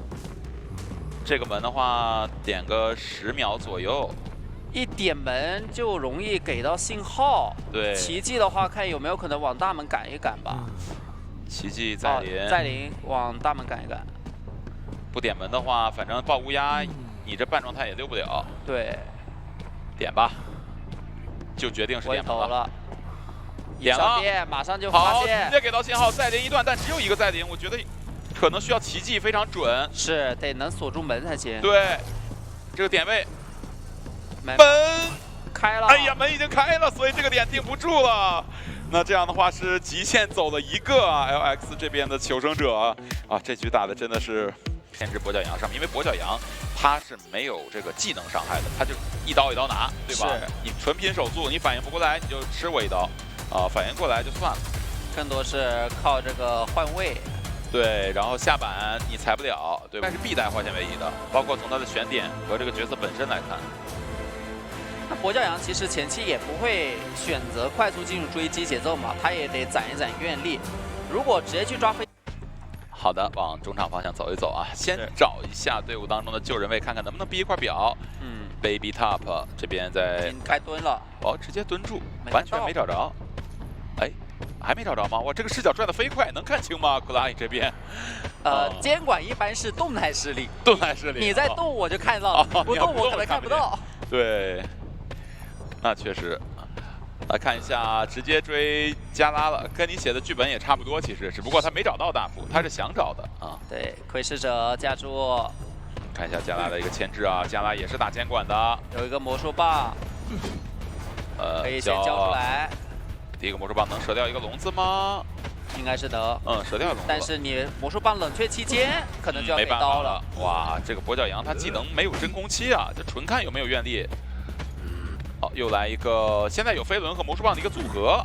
对，而且这波是把板子笼罩在里面，没有卡住位啊，这个魔术棒。是。一个八字转法，飞轮过来，飞轮躲掉，飞轮加魔术棒一个组合躲掉了，先给到一个半刀。开出一阶。没错，愿力也马上够了。哇，打到魔术棒了，上，还有加速，一段加速。哇，加拉这波牵制可以啊，这波哎呀，但是1分半我觉得也还行，可以接受了啊。1分半的时候倒地外围有一台不被干扰的密码机已经亮了，因为 Six 的话它开局密码机是没有被封锁的，选在大船旁边的位置嘛。是，把道具跟飞轮都交了。Baby Top 已经提前过来了，不谈密码机 ，Six 的话呢，去大船下起自己的第2台。那下一波救援的虽然是 Six， 但这样的话可能需要大副补完自己的，再去找一下 Six 的第2台了。Six 好像没有修行机，他应该是补大副的那台了。补大副的了，然后大副套了化解唯一，再去起一台新机。对，这样会比较快一点。哦，给到一刀，哇，这个卡的很极限啊！哎，这刀没打着。月龙取消蛟龙后摇。哦，这边的话打到了 Baby Top 一个双倒，那加拉他能溜起来吗？现在手上啥也没有了。这个双倒，那大副的密码机会变得非常之慢。对，加拉往角落走一走啊，飞行家已经补完了，大副也没有办法起新机，这个双倒还是挺伤的。直接2个人汇合的已经在海边互摸了。哦，这一刀刀气摊到了，很长。那直接选择把人挂上，这一波的话摸好了，飞行家还过来吗？刚摸起来，得过来，因为有悬停背包，不太怕拦截。对，那 Lightning 的话也要帮忙分一下压力。他也没有修新机。哎 ，Six 去修密码机了，难道让 Lightning 直接卡着卖了是吧？这意思是？应该只是卡着。对，卡着卖了，不救了。反正救下来也救不了，就一个飞轮。那现在扛压的就是海边的 Six 了，直接一个双龙。哇，直接到脸上。Six 的话满道具啊，是一个纯化险为夷。对，但他被追击的话，这个化险为夷估计是交不太出来了。这边又交道具又吃刀，有点痛苦啊！而且技能还在一个真空期。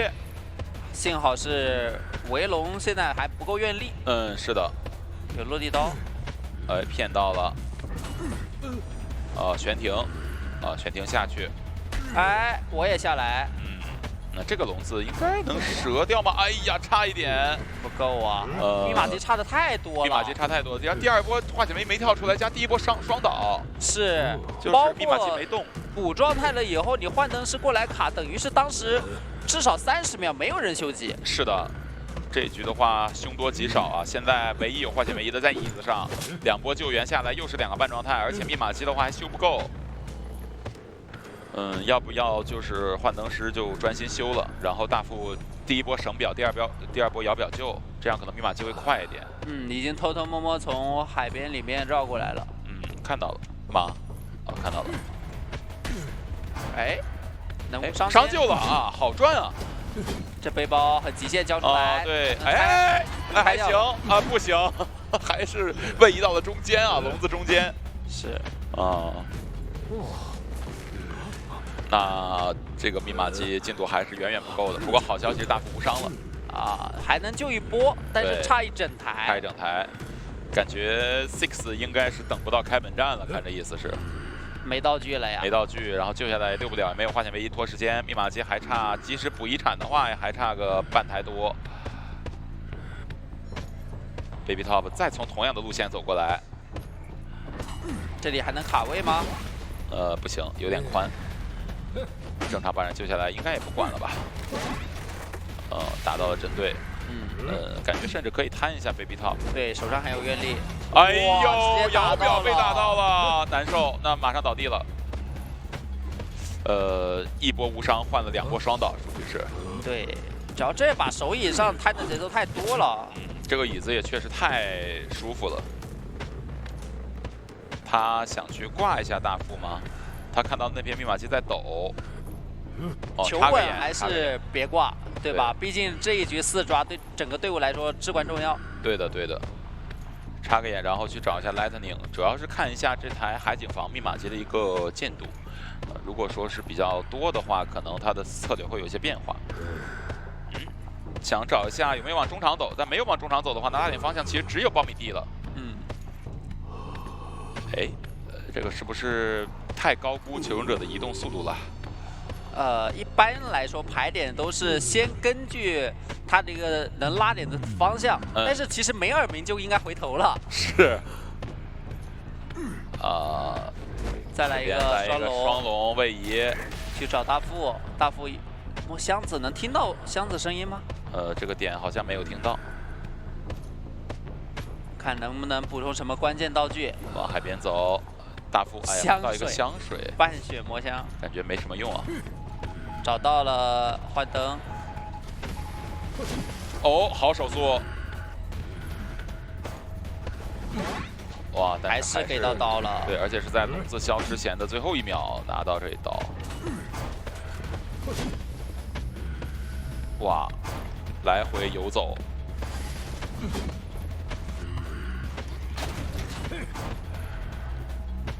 直接拆吗？哦，没但是没拆拆掉掉。那这样的话，再插一个眼，再去找大副，还是牵过去？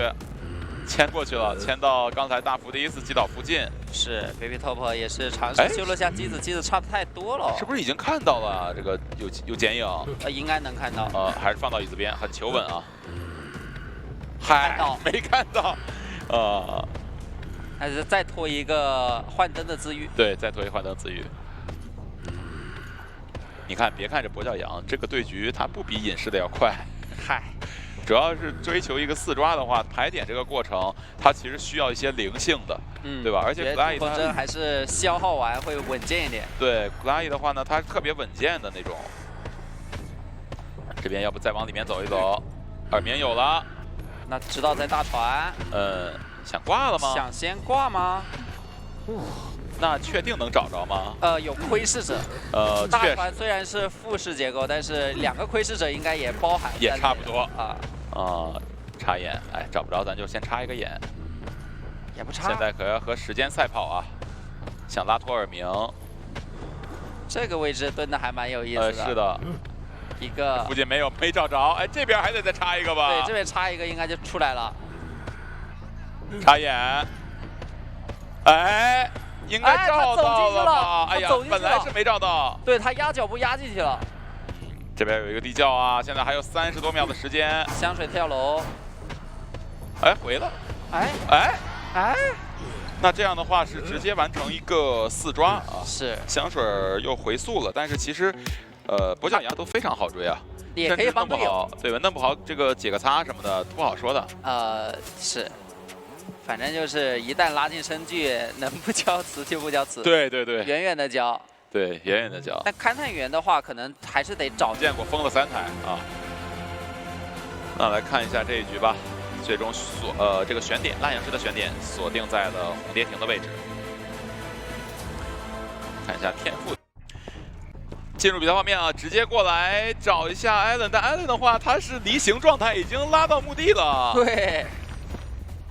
不追了，直接不追了。想了想，这个往你脸上走是有原因的。是墓碑这个地方，你抓了也很难干扰机子。对。而且你这个角色本来就不好抓。是的。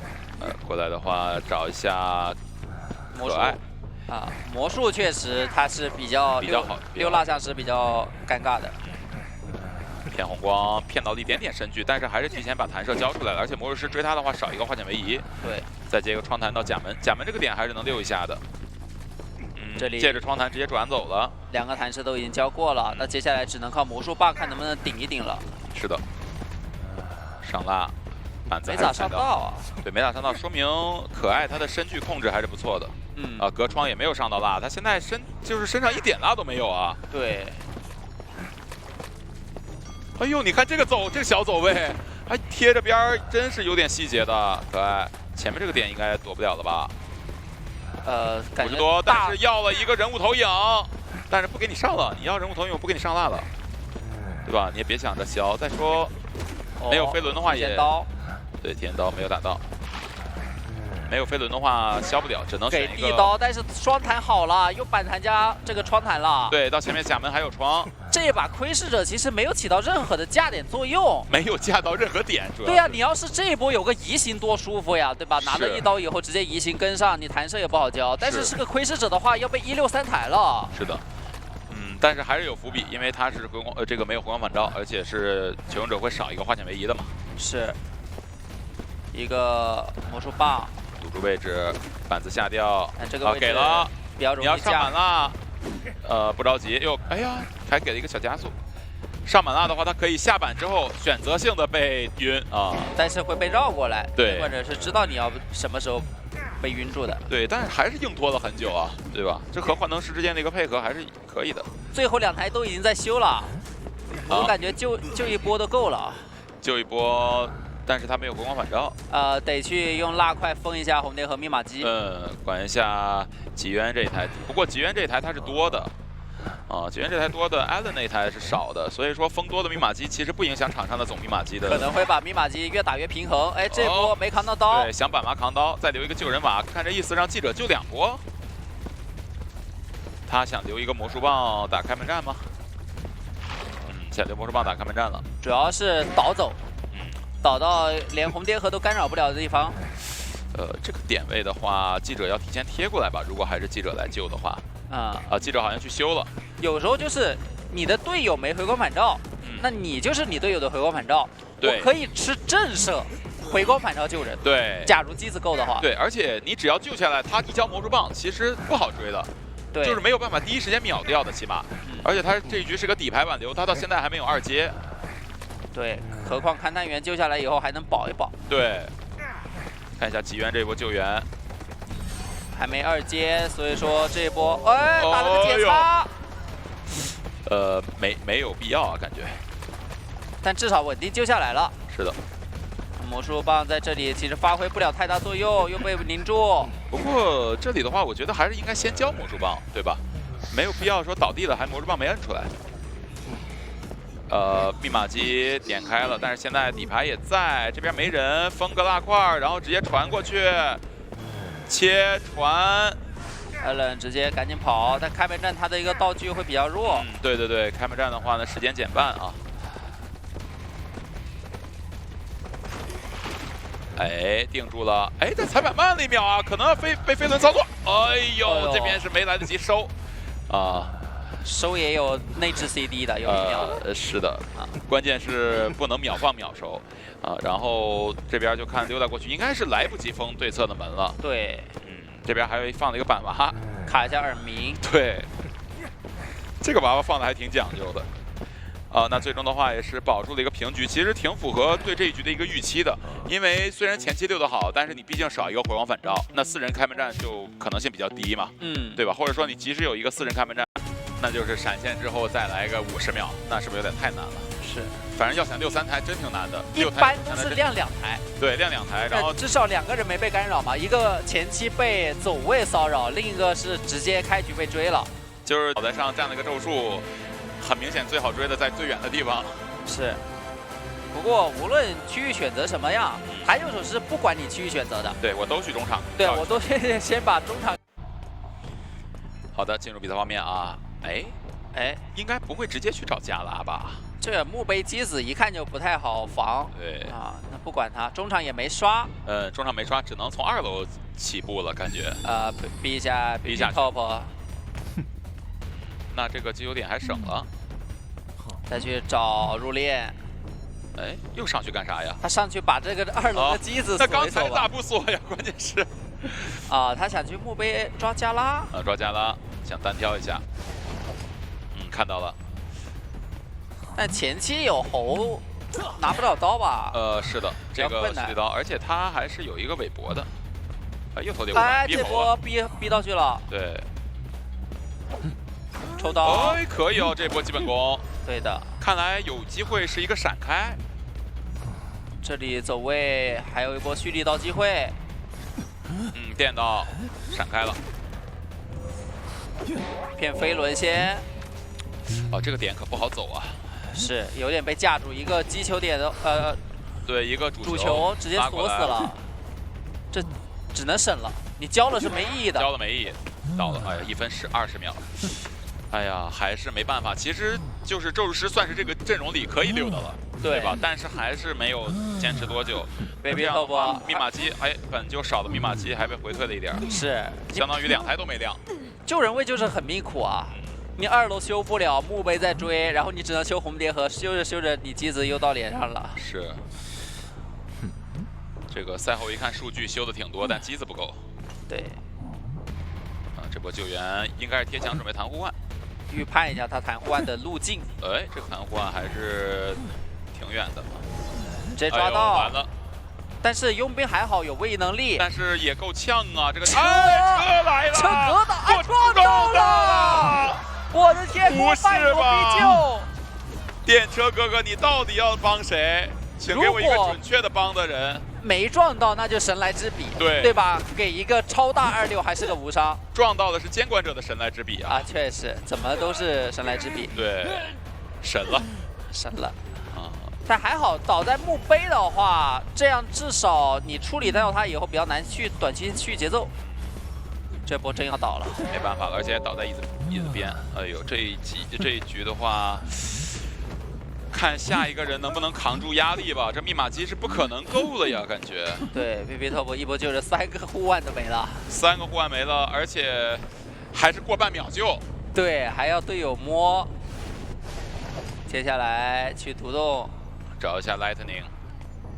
入殓师残局一般就是需要扛压的位置，他自己有灵就能自救嘛，不干扰队友的一个破译。对，其实还好。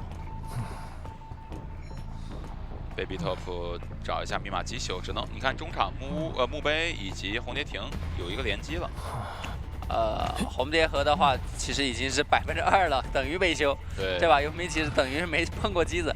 6个击球点也不上一次车吗？啊，好，抓到了，直接被捕捉。文文给一刀，然后这个击球点还能用来干扰机子或者追击。对，先追吧。有惯性啊！哇，这个刀气把握，真的延迟刀气产生以后，再利用这个刀气的后摇过板。对，就过板，你下板应该也是一个换状态刀了。这个刀气把握的话，现在还有2个半台，怎么办呢？这个 Six 得这 Six 这机子又要被回退了。哎，自己救一波，再打个主球，双重干彻扰底。修不了了。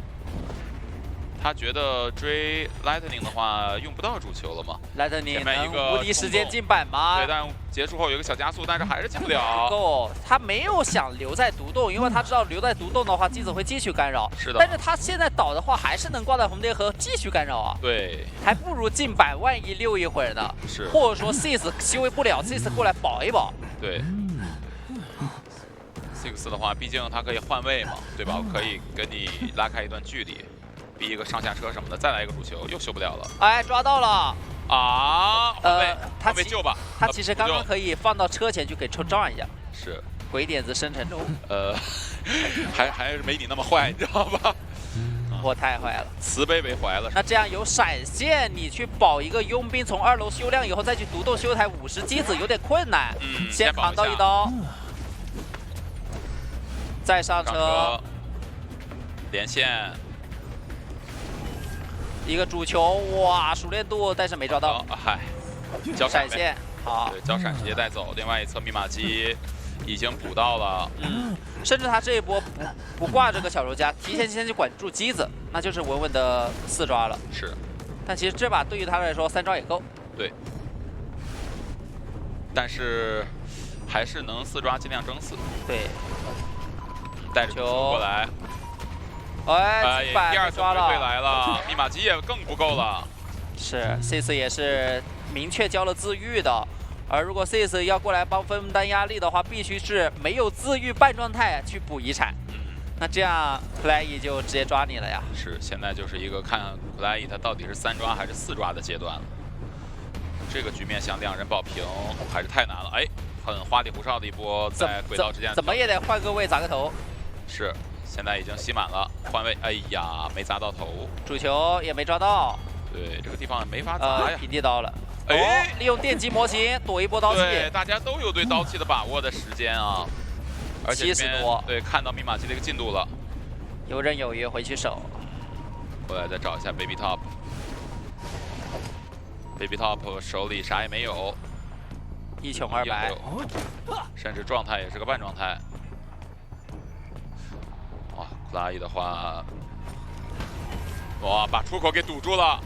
哎，这个是不是欣赏一下自己的杰作？对，搞了一个电梯啊，一个扶梯。那 Baby Top 这边只能在地下室进行一波博弈，他可以再等一个主球。欣赏一下自己。对，看一下这个西式品质时装啊。哦，找一下佣兵，看看会不会脸上这个其实是分身啊。本体其实是藏在柜子里。换一个主球，主球封住楼梯，给到不会击倒，那 Baby Top 这边的牵制数据，哎，翻箱子，不给你翻，对吧？找一找箱子里有没有出去的路，是吧？好，那这样的话是完成了一个4抓，求生者也没自愈了。Baby Top 还想自愈起来，再看看箱子里有什么东西。 OK， 那 Fly 还是选择挂上了，但是哎，另外一侧我们没事了，当我没说。是在地窖旁边是啊。好，那也是恭喜 LX 2比0带走对手，拿下了本场比赛胜利，也是拿到了小组赛的首胜。定的，就是说他很难去快速处理掉任何一个人，再加上有名阵地图有很多的点位，其实是歌剧不太擅长去发挥的。所以那往左手走，要去墓地追咒术，肯定是他不愿意面对的。木偶师又离得太远，他这边追击目标只能放在中场的一个大副和魔术师身上。但大副的话，他只能去消耗一下道具，要深追。来看一下进入对局 T-Lap 这边想要去中场，那看样子应该想是打一打求生者的干扰，让他们别那么快的去破译密码机。把木偶师赶到了墓地。 那墓地里边还有个咒术，咒术你如果现在要出去的话，可以转头换追。然后这样的话，对于 T-Lap 来讲，他也能做到1追2，求生者起码是2双手破译不了密码机。果然换追，要去找3岁，但是3岁的点位特别好，前面板子一拍就得老老实实跟着踩。是的。然后这样的话，君少天也能去转到一个比较不错的点。没错。但看样子直接开修了。 这2个人现在还待在一起，密码机被干扰到很难受啊。对，要不少天直接去找新一台机子修吧。吃一刀再带走。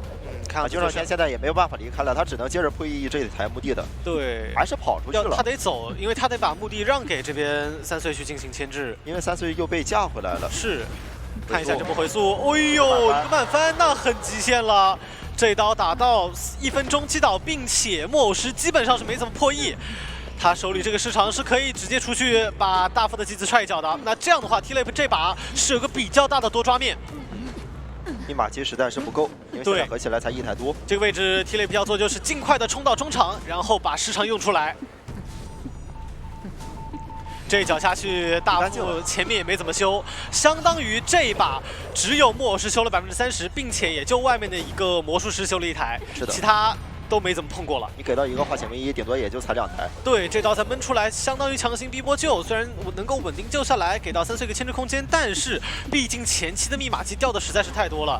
这个位置3层后交出来，手里的猿后咒像还要再等一等。是一定要交的，因为他的在的一个1牵制并不是牵制的很够，包括现在这个市场一定是要把这个2牵制给拉起来的。对，所以看一下接下来3岁的一个牵制思路是直接转进双11，这样的话去逼迫 T-Lap 要踩板拖时间。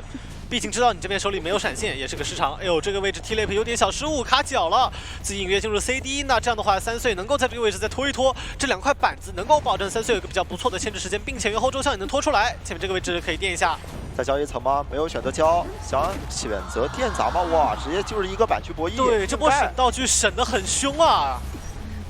回速就是在一垫，等等这边有个车，哎呦，车撞到了，那3岁能够直接冲到前面去，而且如果说他能够在前面一窗两窗一板的位置再牵制起来的话，对于 T-Lap 来讲很难受，这个2流时间太久了，失误太大了，并没有选择去看车，对，还又脚滑了，哦，太着急了。板弹现在还有个6秒，他可以再回到刚刚的板区，我可以再接一波板弹。这样的话，3岁这样的一个2次牵制是非常成功的。是的，他能够拖到这个市场的影响完全消失。是。这里2牵制实在是牵制的太久了。对的，对于3岁来讲，现在的牵制就是奖励时间了。我能拖多久，就是能够给我接下来的一个3-6拖出更多的时间。还在打板去博弈，看一下来得及吗？出道着急了，能翻过去吗？一点点。对，但是这样的一个牵制已经是非常成功了。这第2脚时长你用不出来了呀。对，用那台密码机中场的马上要亮。是的。3岁这样个点真的牵制的非常好，他也没想着去干扰其他求生者继续破译了。不管了，中场一定要直接亮，已经知道对面是个时长的，你现在如果不抢亮的话，这台密码机还要再被踹一脚。对的，直接点亮，那这样的话 T-Lap 的时长没有用武之地了，只能憋在自己的手中。对，画像唯一再一套，是稳定的4人开门战。魔师不能被震慑。对，只要不是震慑，就是稳定的4人开门战。骗出来一刀，然后再把人救下来之后，3岁现在有一个回笼反照，所以现在就等着吃完一刀之后我再亮就行了。是3岁这边思路也很好，让这边 T-Lip 拿到刀之后6秒，点位应该有点极限，要撞到了，差一点，差一点啊，好凶险！这车要是能撞到的话，你能不能再留下来一个，可能都是一回事。对，来看一下这边 T-Lip 果断换追，这个点不能再追咒术师了。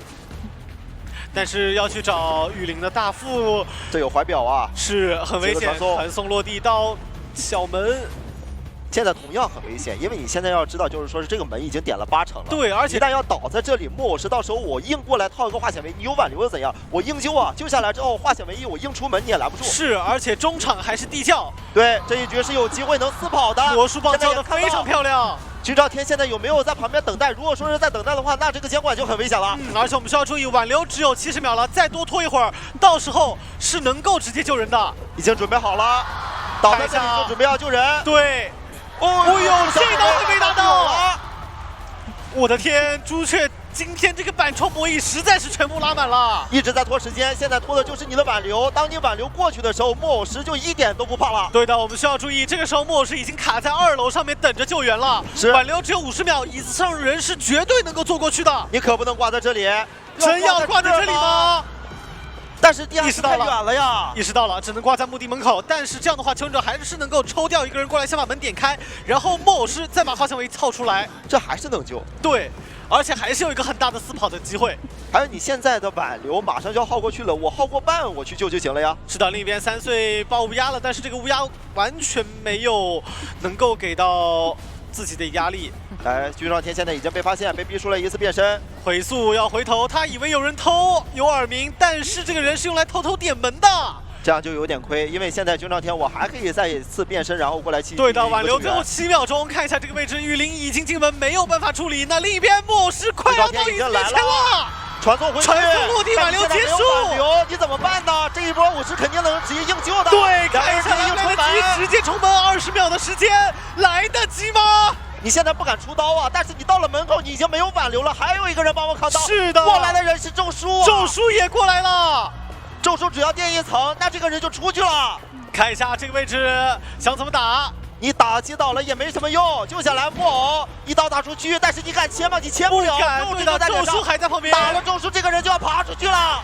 我的天，那这样的话最后再一吼，完成4跑，我的天！这第一回与东玄来想选艾维也是可以的，为什么？因为我们结合比分来看，东玄这一场只需要留一个，他哪怕说打守墓人也好，打这边魔术师也好，打这一手幻灯师也好，都比较麻烦。但是我好歹说有一个弓箭手，我可以处理的费，加上一手守墓人去携带，幻灯师应该就是一个正常的飞轮效应的牵制天赋了。得先改，对，就看一下，然后这边宣典是一个右踢。然后艾维是选在了墓地门口，让监官让求生者没有办法第一时间进入对局。东玄这边肯定是要去针对弓箭手的，但是也不要忘记去控一下其他求生者在开局的一个控场。哎，这里是直接离开了，那2楼我就可以直接附身了。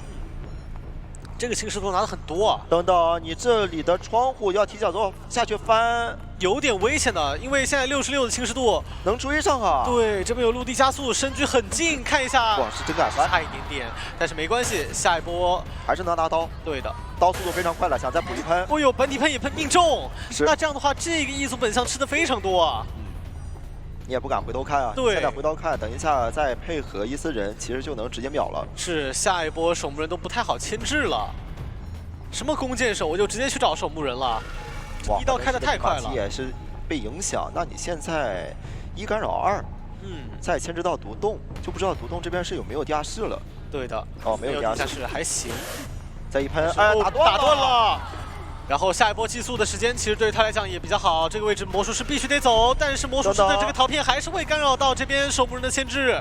是的，现在也不着急交闪，因为刚刚已经是干扰了，密码机肯定不够。对的，现在就好了，也不着急。东玄这刀完全可以直接把他从土里打出来。再看着想先喷，哎呦，在你脸上，这本体喷也能吃吗？因为在脸上吧，脸上他这个视角是很难躲掉。对，他没控好，因为本身在土里面的守墓人，他的视角就会往下。这里再能挂上，但是现在已经有了个陶片，2层陶片，给到来救的人压力其实也比较大，他会提前吃到这个侵蚀度。对的，而且我们需要注意到，东玄手里还是有闪现的，他第一波追击甚至连闪现都没交。现在轻度是31，再给到1层，逼你来救。因为你现在再不来救的话，他马上就能打一个 AVA 了。对，但是我们现在博一个80震慑，能很博一刀吗欠，打到了这刀，有双倒，有了，再拼一刀。那么现在双倒有了，再出去抓这边的守门人，手里有闪现，其实根本就不怕。对，而且他甚至可以说1-4人就慢慢跟着守门人，我去把这个魔术师挂在椅子上，也是可以接受的。对。这局对于东玄来讲，想要去留下一个的想法，真的可以说是太多了。现在是不能先着急救这个魔术的，幻灯师得先帮这个守门人，不能说是让他落地吃到这个闪，或者说吃满这个侵蚀度。这边搜还敢碰破1密码计划，你先躲吧。这波落地看一下有闪的，闪现直接击倒，并且这里还是地下室。这地下室一挂，没有人能来救了。是的，我觉得对于求生者来讲，其实这样的一个运营可以说还是比较有问题的。现在有了2阶，谁过来救，等同于都是个双倒。幻灯师现在是选择定格过来卡，给个耳鸣。是的，想要去救这个人，感觉有点不切实际了。得要去尝试盘一盘了，但是我们需要注意到密码机差的好多啊！发现了幻灯师传了上来，这里一翻直接落地，69的侵蚀度，100能打落地刀吗？打到了，非常的细节。他等到他这边是落地之后，我不知道你去打。对 ，C 8还想着用自己的飞轮效应去规避掉这样的一个一组本相，但是还是吃到了。那这样的话状态也掉了。其实对于东玄来讲，这局可以开始慢慢控状态了。求生者密码机差的实在是太多。传到墓地，控一下这边幻灯师身上的一个侵蚀度。现在身上侵蚀度已经有个40了，不想让他掉。在追击的过程中，想着办法利用自己2阶找外边的人的机会。现在控场求生者的一个道具还算可以，都还算比较充裕。直接打个偷袭，2阶传了过来，58，因为提前放了个魔术棒。有一波小加速，能够规避掉这样的一个侵蚀度。现在不能回头看，也尝试着卡红光骗到了求生，再摊一刀，求生者这边的状态就不是很乐观了。对，传送回去控一下中场密码机，但是发现中场没人，2个求生者耳鸣也起，确定方位。那现在3个求生者的信息全部都拿在手里，东玄这个时候就不着急了，因为另一边有个半状态的魔术师始终会成为隐患。是的，他刚刚拿完这一刀，就是为了让你的魔术师就是你孤立无援，你没有办法找人帮忙。一旦要找的话，我再次利用2阶，我是一定能击倒你的。对，相当于是他把求生者这样的一个组合给他拆开来了。那单求生者牵制，其实对于现在一个2阶艾维来讲，完全不用担心。魔术棒在落地56，这波算是给魔术师撑过去，但是道具消耗掉，并且这个位置有点难牵制。看一下有落地加速。取消了一些僵持，然后直接抓击倒。那这样一击倒之后，我可以在外边去控一下密码机。对，幻灯师这边密码机也同样不太好破译。现在手上有闪现，想要过来处理，但是不够，不太行，距离太远了。已经发现幻灯师在墓地破译。是的，最后直接附身。3摊密码机的位置也离得比较近，这波1层收回来就可以尝试直接传过去，他要省掉自己的一个2阶传送，到时候要利用这边的亲自传送回来再拿刀。再入去控，传回来，手上有闪现。现在其实拿谁的刀都行，他拿弓箭手的刀，其实求生者照样还是很炸的节奏。对，他只需要磨求生者的状态，然后把他们尽量拆分，让他们没有办法去把这个状态补起来就可以了。想闪现，闪现找魔术师的机会。那边弓箭手直接强行用飞轮顶掉了侵蚀度，然后开始拆陶片。是。那这样的话，能够去尝试打2台密码机的拉扯，但是这个时候被弓箭手给打断了，操作了。那这里其实会跟着这边拉距离的时间，密码机是能修够的。对，这波弓箭手是对求生者这样的一个牵制拖出来时间了，但是密码机还差最后10多。没错，对于艾维来讲，其实差的还是蛮多的。这里的拉扯其实东玄还是有点伤的，因为他本身可以不用给到求生者，我这边我去单独针对一个，我可以慢慢的，我这边拿一刀，那边去拿一刀，这边拿一刀，那边去拿一刀。你2个人就算是汇合了，你敢摸吗？摸了之后，你另外一个人我肯定还能接着附身。是的，附身过来，我再去给到你们压力，我还是能拿刀。对，我们回头看东玄刚那波，为了省2阶，从而导致这样的一个魔术师从手里溜出去了，还是比较伤的。毕竟刚刚是有闪的，你现在是有闪，看到魔术师现在也是背对着缺口吧？现在你即使附身了也没什么用对，。那东玄过来，另一边幻灯师把陶片拆掉，可以开始准备破译了，想打一波快速的击倒，但是陶片跟魔术师不在同一个水平线，那这套密码就要够了，闪现击倒，没有回光返照。对，现在的话，求生者要看看能不能去尝试保下这个平局了。那伊斯人抵控他们战，伊斯人抵控到那边的门。哦，是想着本体传过去，让伊斯人在这里。本体慢慢走过去不着急。然后我们需要注意底牌已经切成了窥视者。是的，东轩想要在两边的门上去封上窥视者，这样的话去拖求生者，感觉对于求生者来讲不太好打。这窥视者是没问题的，因为他要是硬等自己的闪现的话，挽留早结束了。对的，这局东玄起码是一个3抓，就看能不能走一个。这个龙骨弓差点就给打到了，要打到再断一波传，其实刚刚那个2阶侵蚀传送可能就要浪费掉了。这也在骗小木鸭吗？所以把这样的一个博弈思路也是非常好，但是没办法，序列刀跟不上。2阶落地，弓箭手62的侵蚀度还是很危险，一波吼回来直接击倒。对的，因为他后撤的时候他也是看到监管者了。然后东玄这边看看还有机会啊。因为另一边幻灯师的位置其实不在门口，这个位置传过来没有耳鸣，那就能够猜到这个幻灯师大概的位置了。耳鸣起来看到 C 吧，传送落地，也没什么办法。对的，前面这个位置又是开门战，而且前面还有椅子，对于幻灯师来讲，他道具拖不了太久。只有一个单板博弈的机会了，58的侵蚀度啊！你现在到了椅子旁边的话，我就能拿你刀。对，其实不到这椅子旁边，我现在拿伊斯人慢慢架你，你总有被我控的时候。是的，只要架住了，就基本上等于击倒了。挽留现在还有20秒、21秒。看一下一喷没喷到，64的侵蚀度能够传回来，但是一波落地。给到一刀，想要去靠着化险为夷去冲门，来得及吗？开不完，因为这里是有陶片的。对，而且还有窥视者，没办法。60，再一波附身补上陶片，然后在这个位置不着急，都在给到一刀打断，80。开不完的90点不开啊，根本点不开。两个人都倒在了门口，那这里挂上了狂人之影，那这一局这里挂上了狂人之影，那这一局也是能收获4抓。是的，这样的话，朱雀在第1回合就能够直接打出10比0的成绩。这10比0，在第2局 PR 这边是一座大山压在那里了呀。对。虽然说东玄在中期这个拉扯，可能说是为了省一个2阶，给到求生者一个牵制的机会，但是你看东玄在最后开门战的一个思路非常的清楚。我知道这是一个伪3人开门战，而且在爱哭鬼这个角色选出来了，上线也有，但是感觉朱雀这边的一个氛围还是没有那么凝重啊。也是感觉能够接受这首爱哭鬼的选择。我感觉君少天刚刚挠头的意思。就来看一下吧，这一局对于爱哭鬼来讲，要去争到起码来一个3抓了，还是比较有压力的。是的，然后也要看幸儿在前期能够摸出什么样。好，进入比赛画面，先去往中场，让佣兵第一时间没有办法敢破译。对的，就是要去看看能不能找一下这边的一个君少天了。是，前期也是在猎人木屋。对，拿到了场上所有求生者的一个位置信息，但是看到了。对于 Granny 来讲，哎，直接跳到脸上吗？而且没看到监管者在哪里啊！对，而且你看他手里还是悬了一手玩偶的。是的，有玩偶，然后有半颗球。这第一刀的失误就有点大了，一个火直接拉倒。开局40秒直接倒地，并且干扰到了起码2名求生者的破译，这太伤了。是的，君少天的这样的一个牵制，感觉就给到对手来到一个多抓的机会了。这样的节奏，你现在遥控玩偶你没办法放啊。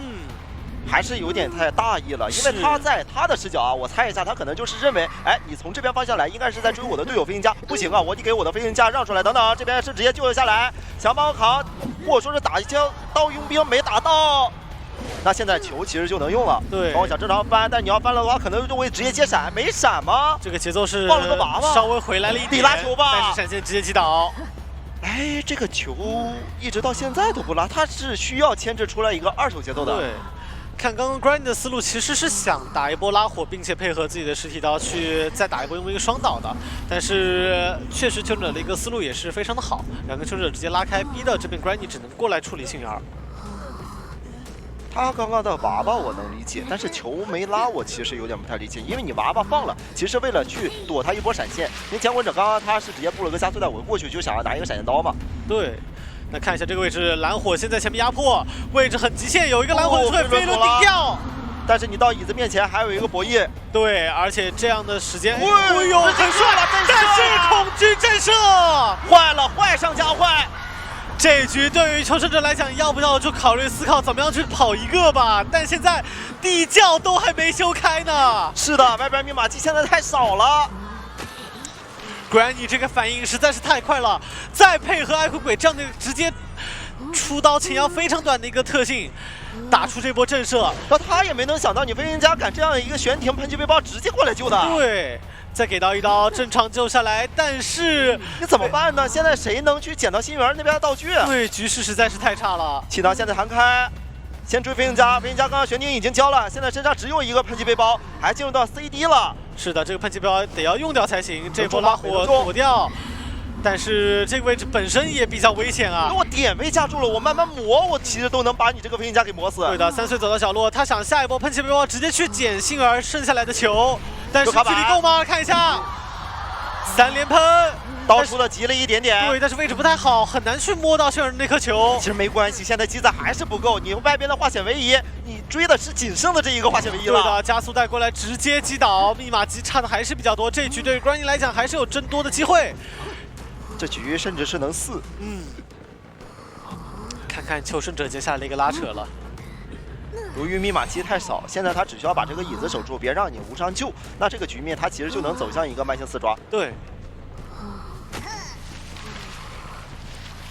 现在手上闪现马上就好了，还有个10秒。是的，看一下这波救援，另一边原野是离得比较远，那只能让佣兵来扛这波压力了。能扛住吗？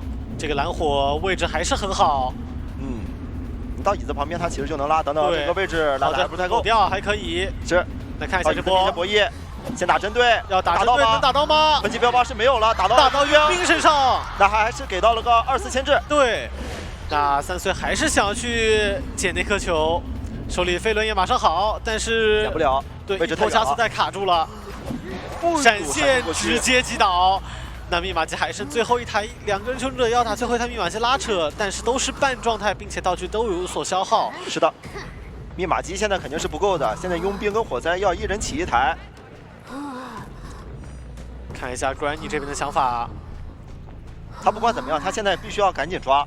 他不能浪费自己的时间，因为2个人你现在都是个半状态，你追击的压力是不大的。对，这边看到死火了，想要去直接找远这个位置，蓝火还在跟，很极限。加速，气囊没有效果啊！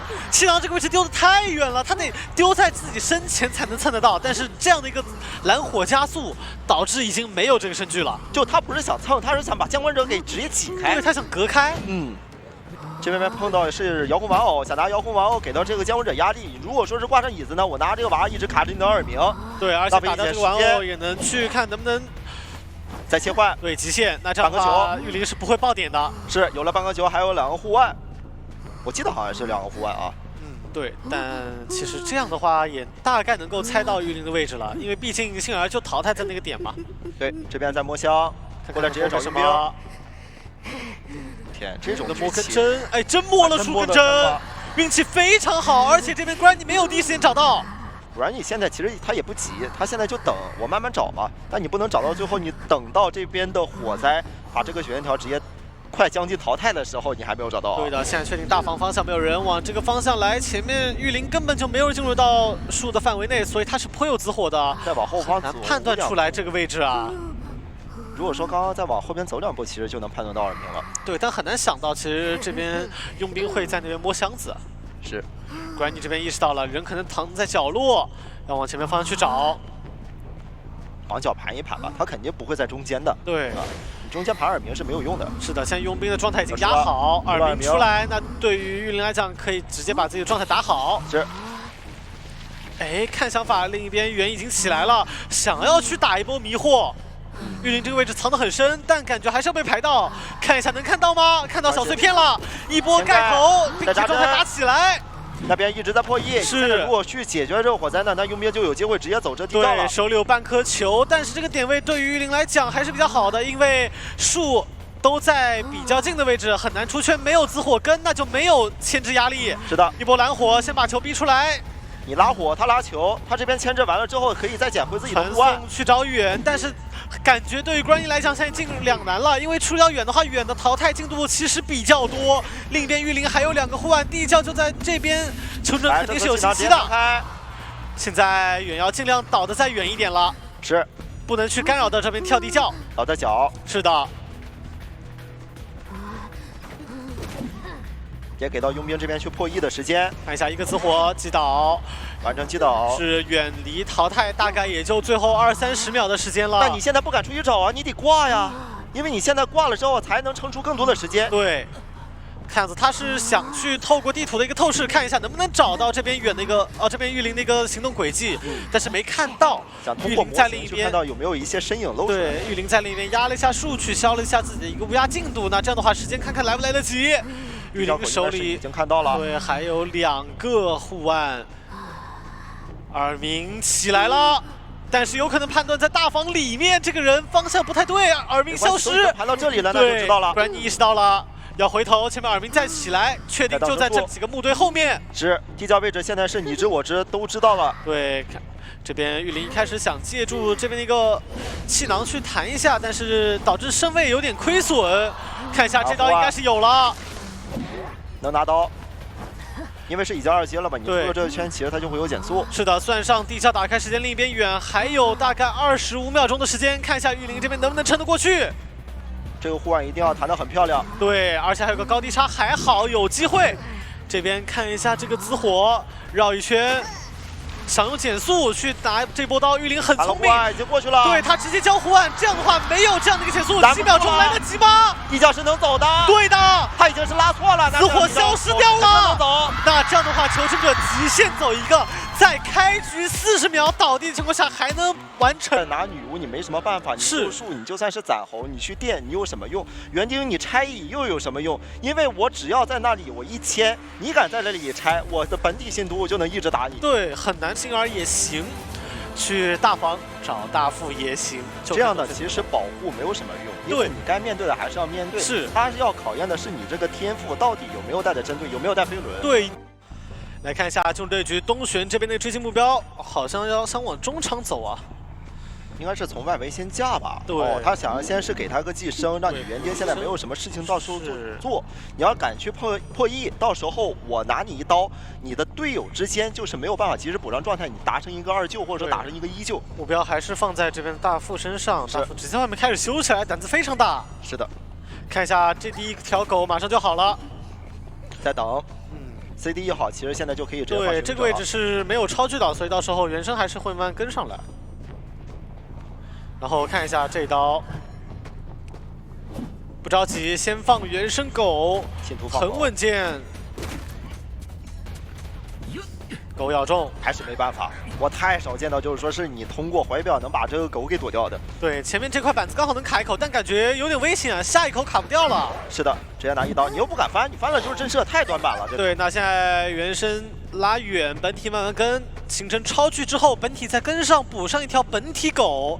大副这边也很聪明，先跑到一个高低差并且有荡神的位置，这样的话能够去躲狗。给个寄生，对，寄生直接架在对面。是的，提前到啊，不提前到吗？那你这里就玩不了了。哎呀，只能跳下去。对的，这波思路。但你跳下去，他就会直接放狗，直接落地。能咬到吗？咬到的话，这里其实就能击倒。是，咬到了。信徒现在在一根 ，So 已经没有办法接不到反啊。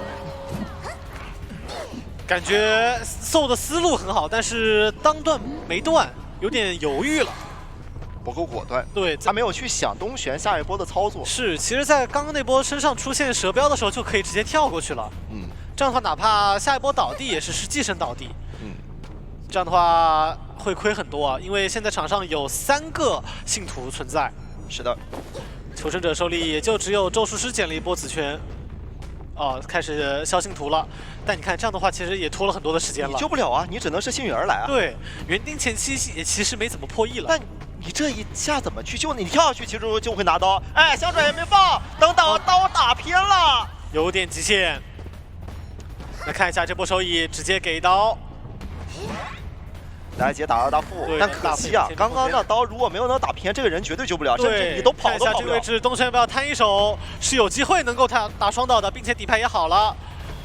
底牌直接切闪，骗一波飞轮，直接击倒，双倒在手，并且这个位置原神可以挂一个人，机神可以再补。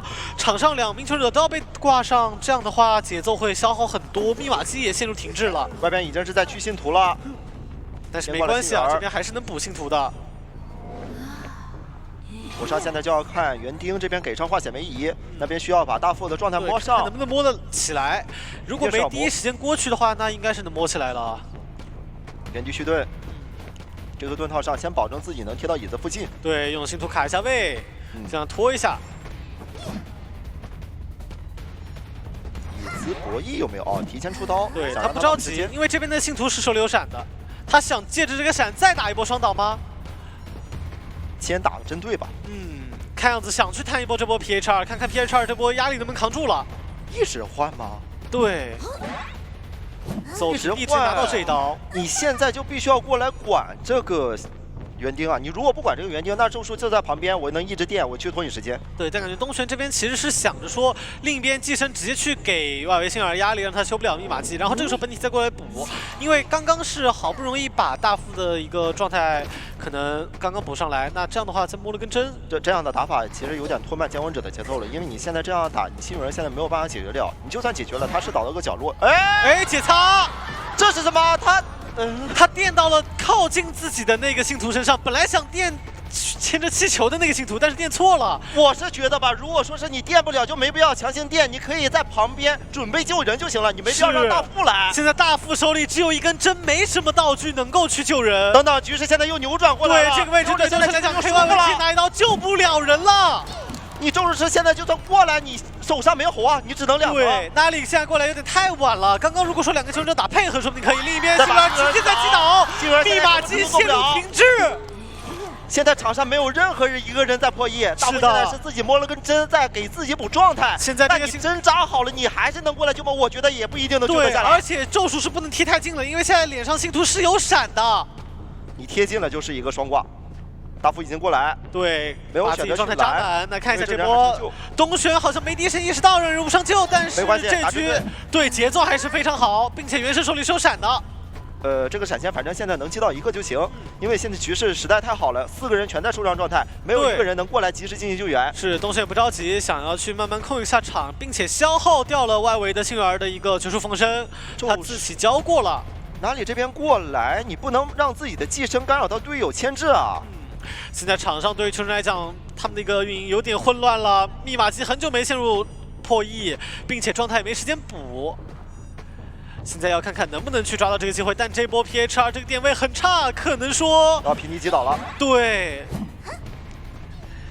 再加上外围好不容易星儿摸了根针，但是补状态的位置都很固定，都很集中，密码机太少。对，带闪的信徒过去，2个人被发现。搜的点位有点不敢翻，还是要知道了，就是真射，他闪现直接过去了。是他如果翻的话，东玄这边可以直接闪现补上，到板区另一边直接打出震慑的。状态白摸了。现在而且点位也被探知到了。现在场上另外3个半状态的人全部锁定位置，只能说让 C 霸去赶紧把自己状态调起来，然后再去进行一波救援。但是闪现再击倒。没办法，一波失误其实就有点无法挽回了。对，还是东玄其实在前期的局势上他还是比较好，但是他在哪里断层？他就是在我这边轮番一直在换椅子，对，换了一波挂。对，就是从新人那一波开始的。本来他是这个椅子能守住的，但是这个节奏一换之后，导致他的节奏给到求生者，我能拉扯，我能运营。但给到这个运营，咒术师那一波给到的大机会，让他们求生者的局势又变成劣势了。是，咒术师可以没把气球上能垫下来，但是自己不能吃刀，因为他一旦吃刀，场上没有人能救人了，全崩了。是，没有这个时间点了。现在密码机不够，你咒术师也同样的不好救。对，看一下另一边 C 把摸了个护腕出来，一根针加上一个护腕。闪。对，看一下直接3层吼，不给机会。但是 C 把这边救下来，感觉东玄肯定是要牢牢打针对的，就没什么用。你现在是保住了自己的命，但密码机谁在碰？没人碰。对，密码机很久没怎么修过了。对。星人现在是没有一个绝处逢生的，走这个位置，大副，对，直接击倒，没办法，毕竟东玄这边狂暴点的太多了。这局面也是让监控者慢慢走向一个4抓面了。你原地扎针，但是不可能会给你机会，我给你寄生，直接寄生在脸上，是，你只能被赶着走。对的。哎，这个闪现我觉得也有点这个闪现没必要。是。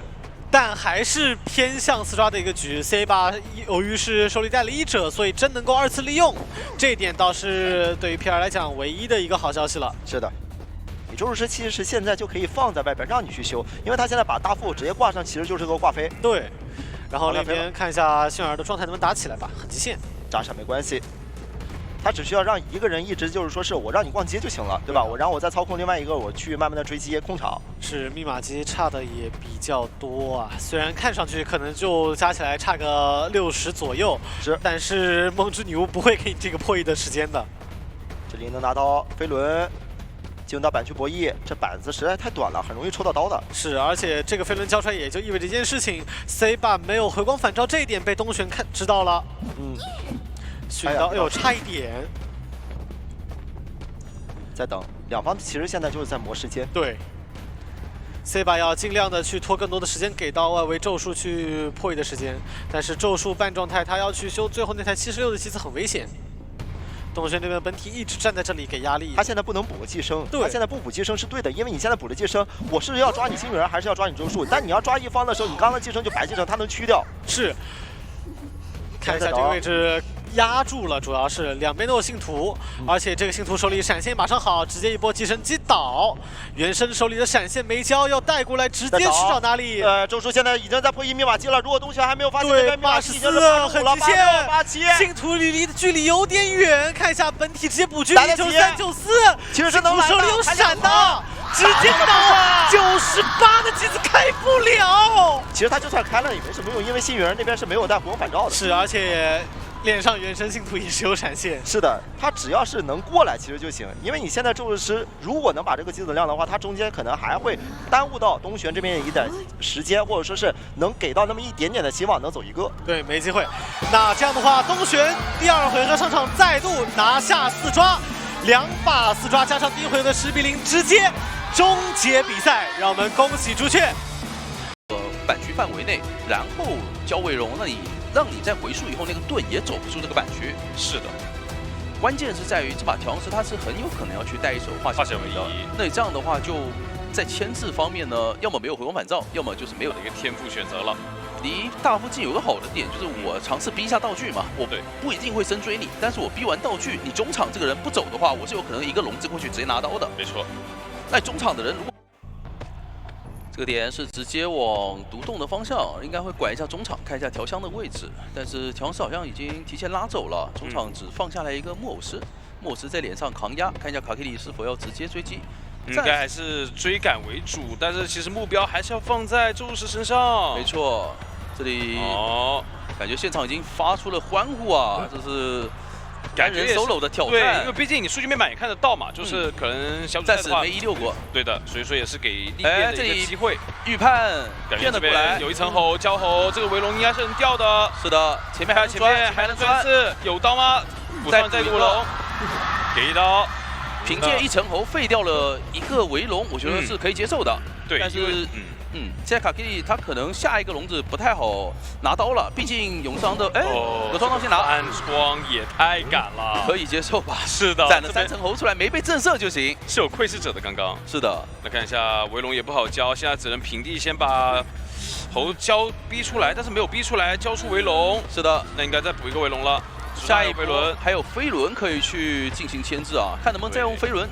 哎呦，一个飞轮没交龙，对他可能又稍微有点卡模型，没能成功进板，没有释放围龙情况下交出了一个失误的飞轮。但是还好，能接受，因为这个密码机能看得到也是将近3台嘛。是的，1分半钟左右上挂，他现在还是挺需要到往外面去放一下窥视者来干扰求生者的。这一波并没有排到救人位的位置。对。那木石这边压过来，其实这个位置还是很神秘的，并没有看到。是的，这波救援上面要去做点文章有点难了。没错，但愿力值很多，先给一刀，先拿刀。下一周满愿力的跛脚羊对于勇士来说有点难牵制了。是的，特别是现在还在化险为夷期间啊，看他要斩。哦呦，直接过板刀。看是想攒呢，还是留到下一波呢？我觉得尽量攒3只猴吧，对吧？攒3只猴下一波牵制嘛。对，这一波的话，其实再牵制有点难了。是的，但好像Kaki这边交的围龙8只守卫看有点难。看这个这边直接用后撤，单猴好像又能废掉，翻版过来能把围龙拆掉，给到了2次牵制机会，再一个后跃。这边直接交1层猴，但是应该活不过这个笼子了。对的，看一下博弈。 但这边打倒第4台、第5台其实进度已经很多了。对。现在大副只要把中场自己那台密码机补掉，然后再去救援，其实密码机是有机会够的。是的。问题就在于说没有回光返照啊，可能看不下会有点影响在，但是能看到他的一个猴，我觉得是有机会的。这里要不要考虑直接切呢？不切，差2个眼，放2个窥视者，然后回去。 再打一波手椅，这逼大副了。对，逼他救。是的，这边要很着急，看一下这边先刷下血，再交怀表。没错，这一波要拖椅子上的人的一个淘汰进度。对，硬拖时间，不能那么早救。想躲一下第2段表，躲掉了，1刀没打中，没打到，是摇到了。是的，第3段摇到了。来看一下这里有没有机会。 哇！打到咒术的一个针对，是的。甲门那边因为前面插了2个窥视者，导致木偶师他的一个破译进度是跟不上的。那在开门战之前是可以挂飞咒术。对，永昌尽量是离队友远一点。能看到这边往角落倒，密码机的一个进度其实就差10%几的一个状态了。而且卡基里因为前面使用了窥视者，导致他的一个传送 CD 是好不了。穷者这波是可以勉强把。 电给通掉的，对，但是还没有通门，还没有贴门，应该先安排一下位置，是吧？而且卡基里前面是带着通缉的，所以他车，哇，太自信了吧？感觉是非常有信心能躲掉。没错，这个围龙的范围有点大，不一定能够拿刀了，所以选择直接传送，传到了学校门。看一下脸上是调香，对的，调香师这边也有操作空间。是的，想把人给骗回去，这里有一个回溯的机会，但是转把子龙转失误了。 对，方向没有跟住，再补上一个围龙，给到1刀直接击倒。另外一边的话，门也在点，而且愿力值消耗的有点多了。卡基里这一把应该是只能偏向于保平了，没太多办法去争了。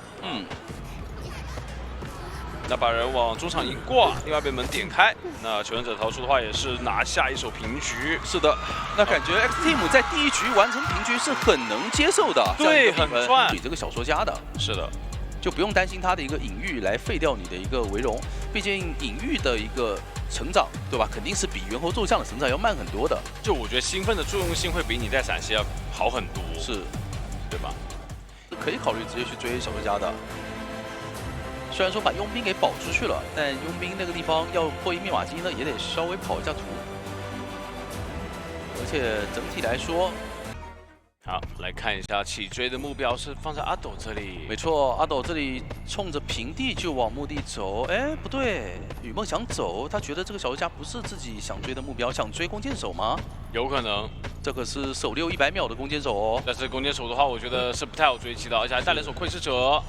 那就看一下这边的后撤弩跟龙骨弓的一个协同，能不能协同的好了。他第1个窥视者有点浪费了，放到了双11。那看一下酿这边后续会不会转过去吧？转过去的话就。 没有浪费，就成为伏笔。对的，得先用上反弹，反弹消耗一下。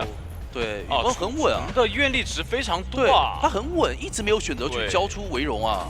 前面终于要进板了，后撤壁弩先上一下撕裂值，还是给到了是走位非常好，拿到第1刀。对他这个小角度的调整是刚好可以打到酿1刀。那把这边撕裂值顶掉以后，酿还是没法离开原地。对的，这里还有一个放黑龙的机会，有个放黑龙机会，飞轮强行顶掉，再补攻。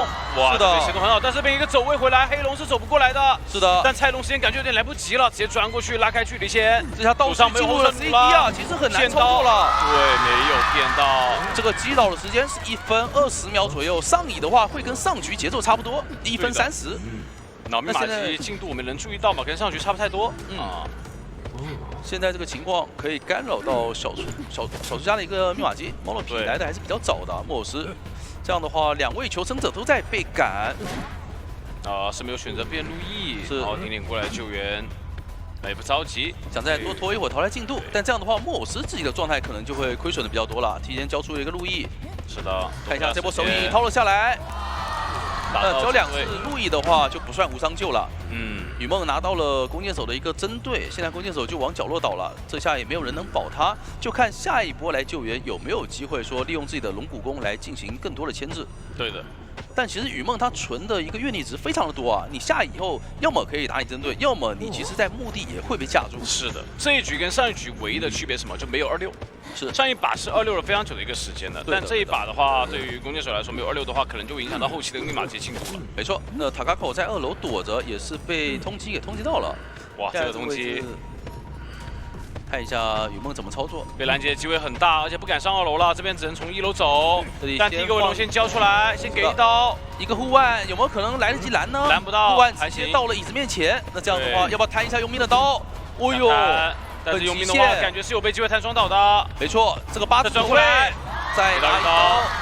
这一把的话，囧者是没有医生的。目前这个对局来看，佣兵如果双倒，雨梦是可以追回很多节奏的。就看一下雨梦进墓地这一波有没有可能，应该能找到。我觉得这个地方，这不太能找不到吧？是这个墙，明是一直有的。是的，一个窥视者直接找到了。但是时间上来说，虽然说拖出了化险为夷的时哦，命中要害，非常准的一个龙骨弓，但走位回来还是有刀，飞轮还差1秒，没错，就差2秒钟的一个飞轮。而且这边击倒的话，佣兵那边的一个自起进度是60啊，没有能拖到佣兵的自起好。而如果说这一波没打一个双倒，感觉密码机还真有机会够。主要他们这一波有个问题什么，就是佣兵被摊双倒的情况下，没办法去换位置补掉墓地这台。是的，这边放了一个黑龙，但是可以直接拆掉，然后再看一下有没有机会排到半状态的佣兵。想要去找，但这边的话，其实新的密码机已经在起了。没错。对 Exit 来说就不着急，现在主要的目标是怎么把独栋跟墓地这2台开掉其中1台。是的，是的，这也可以看到 Monopi 是想苟回墓地去破译啊，雨梦也是发现了。但确定追击莫50的话，其实是全方这边愿意看到的一个节奏啊。没错，现在就反方向走了，不能再往墓地去了，不然没事也可以，外面新开了，外面新开了嘛。这里窗户敢翻了，直接翻了，但也行，路易扛到了一波震慑。对。毕竟前面是状态还是挺充足的，不翻他就要倒了。没错，这个地方是有被窥视者稍微覆盖到了，所以过来虽然说翻得很快，但还是给到一个震慑。哦，不对，他们这个墓地这台是多的，但另外一台也修了很多。75的是哪里的呀？这把求生者把密码机全给修到了。对呀，这个2楼可能有一台，2楼也有一台可能。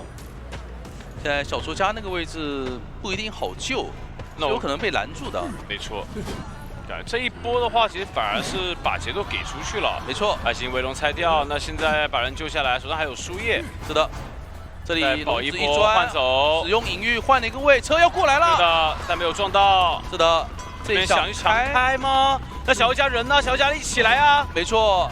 打了一个震慑，把莫斯打倒，窥视者能开吗？开掉，要起来。是的，必须要起。没关系，这边的话就要挂架势了。小说家可以跟着救，但至少摩洛皮他也是有回光返照的，所以说还是有一定的机会可以出这个地下室的。是，但这一把的话，对雨梦来说3抓面非常大。没错。因为2个人从地下室出去是很容易锁定位置的。看一下，你救完人的那个人，他必须要往学校门走。对的，围龙先挡住上面，但小家没关系，先吃刀。是的，莫50是最好不吃刀，保持一个满状态的地下室，这样子我开门再还有人去路易挡刀的一个说法。没错，这想先处理阿斗，但这边隐喻也吸了出来，这边没有打算交，准备留在开门站进行牵制。看一下雨梦准备追随，追莫50吗？追莫50的话，莫50这边是能扛住压力的。这边围龙交过，手上只有1个围龙，第2个围龙要续不出来，看一下。没错，这样的话小家是可以直接去点墓地门的，这里交出一个路易，而且脸上就有地窖，但是其实门还没有点到，把围龙不太好走，砸板，围龙拆掉，阅历值不太够。是的，手上有底牌，家的位置到甲门了，选择移行进来。那这样子的话，其实双方还能再去换位式的去尝试一下，换位过来砸头。哦呦，阅历值现在很不够，这里可以说非常果断了，直接移行过来也拦到了小说家的位置，但这里已经没法再牵制了。一刀不太应该，我觉得直接倒到楼上面会更好啊。是的。但是阅历值只够放1个围龙 ，Monopi 那边也可以再吃一波挽留刀，所以他应该还是可以直接出门的。感觉这个位置走过去应该是拦不住了，看一下还要排点排耳鸣的位置，围龙交过来，第2个交包吗？交了一个路易，哦，还是出门了，还出门了，非常的极限啊。那这样也是一个平局保下。是的，我觉得对 Exit 来说，他们的虽说很赌啊，那这也是没什么太大问题，选择了一手台球手，我觉得。可能也有自己的一些思路在吧，就看一下对局的一些表现了。那我觉得就是他们平时训练觉得能打呀，人的囚徒。然后以及左右两边幸运儿以及陶大师。是的，这样的一个选点好处就是你台球手想要封足够多的密码机，就得浪费更多的击球点。对，对于前期的追击节奏来说，你击球点变少了，那么开局应该是先去跟一下求生者，逼一下近点的人，让他们没法那么快速的进入破译。没错，来看一下这边，这里还在寻找目标，幸运儿直接开始翻箱，拿到了一个表，要去找幸运儿，因为那开局的话，其实幸运儿这个位置也造就了他有2个道具的支撑啊。没错，橄榄球加表是很能牵制的。没错，这边先把球交出来，这里放出一个击球点，但是对，哎，窗台交的有点早，着急了，提前交出了这个窗台啊。哦，但也还好，前面单板的话是没有吃到这一刀。是的，毕竟闪现还没好嘛。正常来讲是不太会给到台球手有平地拿刀的机会的。没错的，板台又消耗掉，感觉这一波消耗的比较快啊。然后绕一圈再下板，现在卡基里就必须要等一手闪现了。对的，但是而且外面的密码机其实掉得很快啊。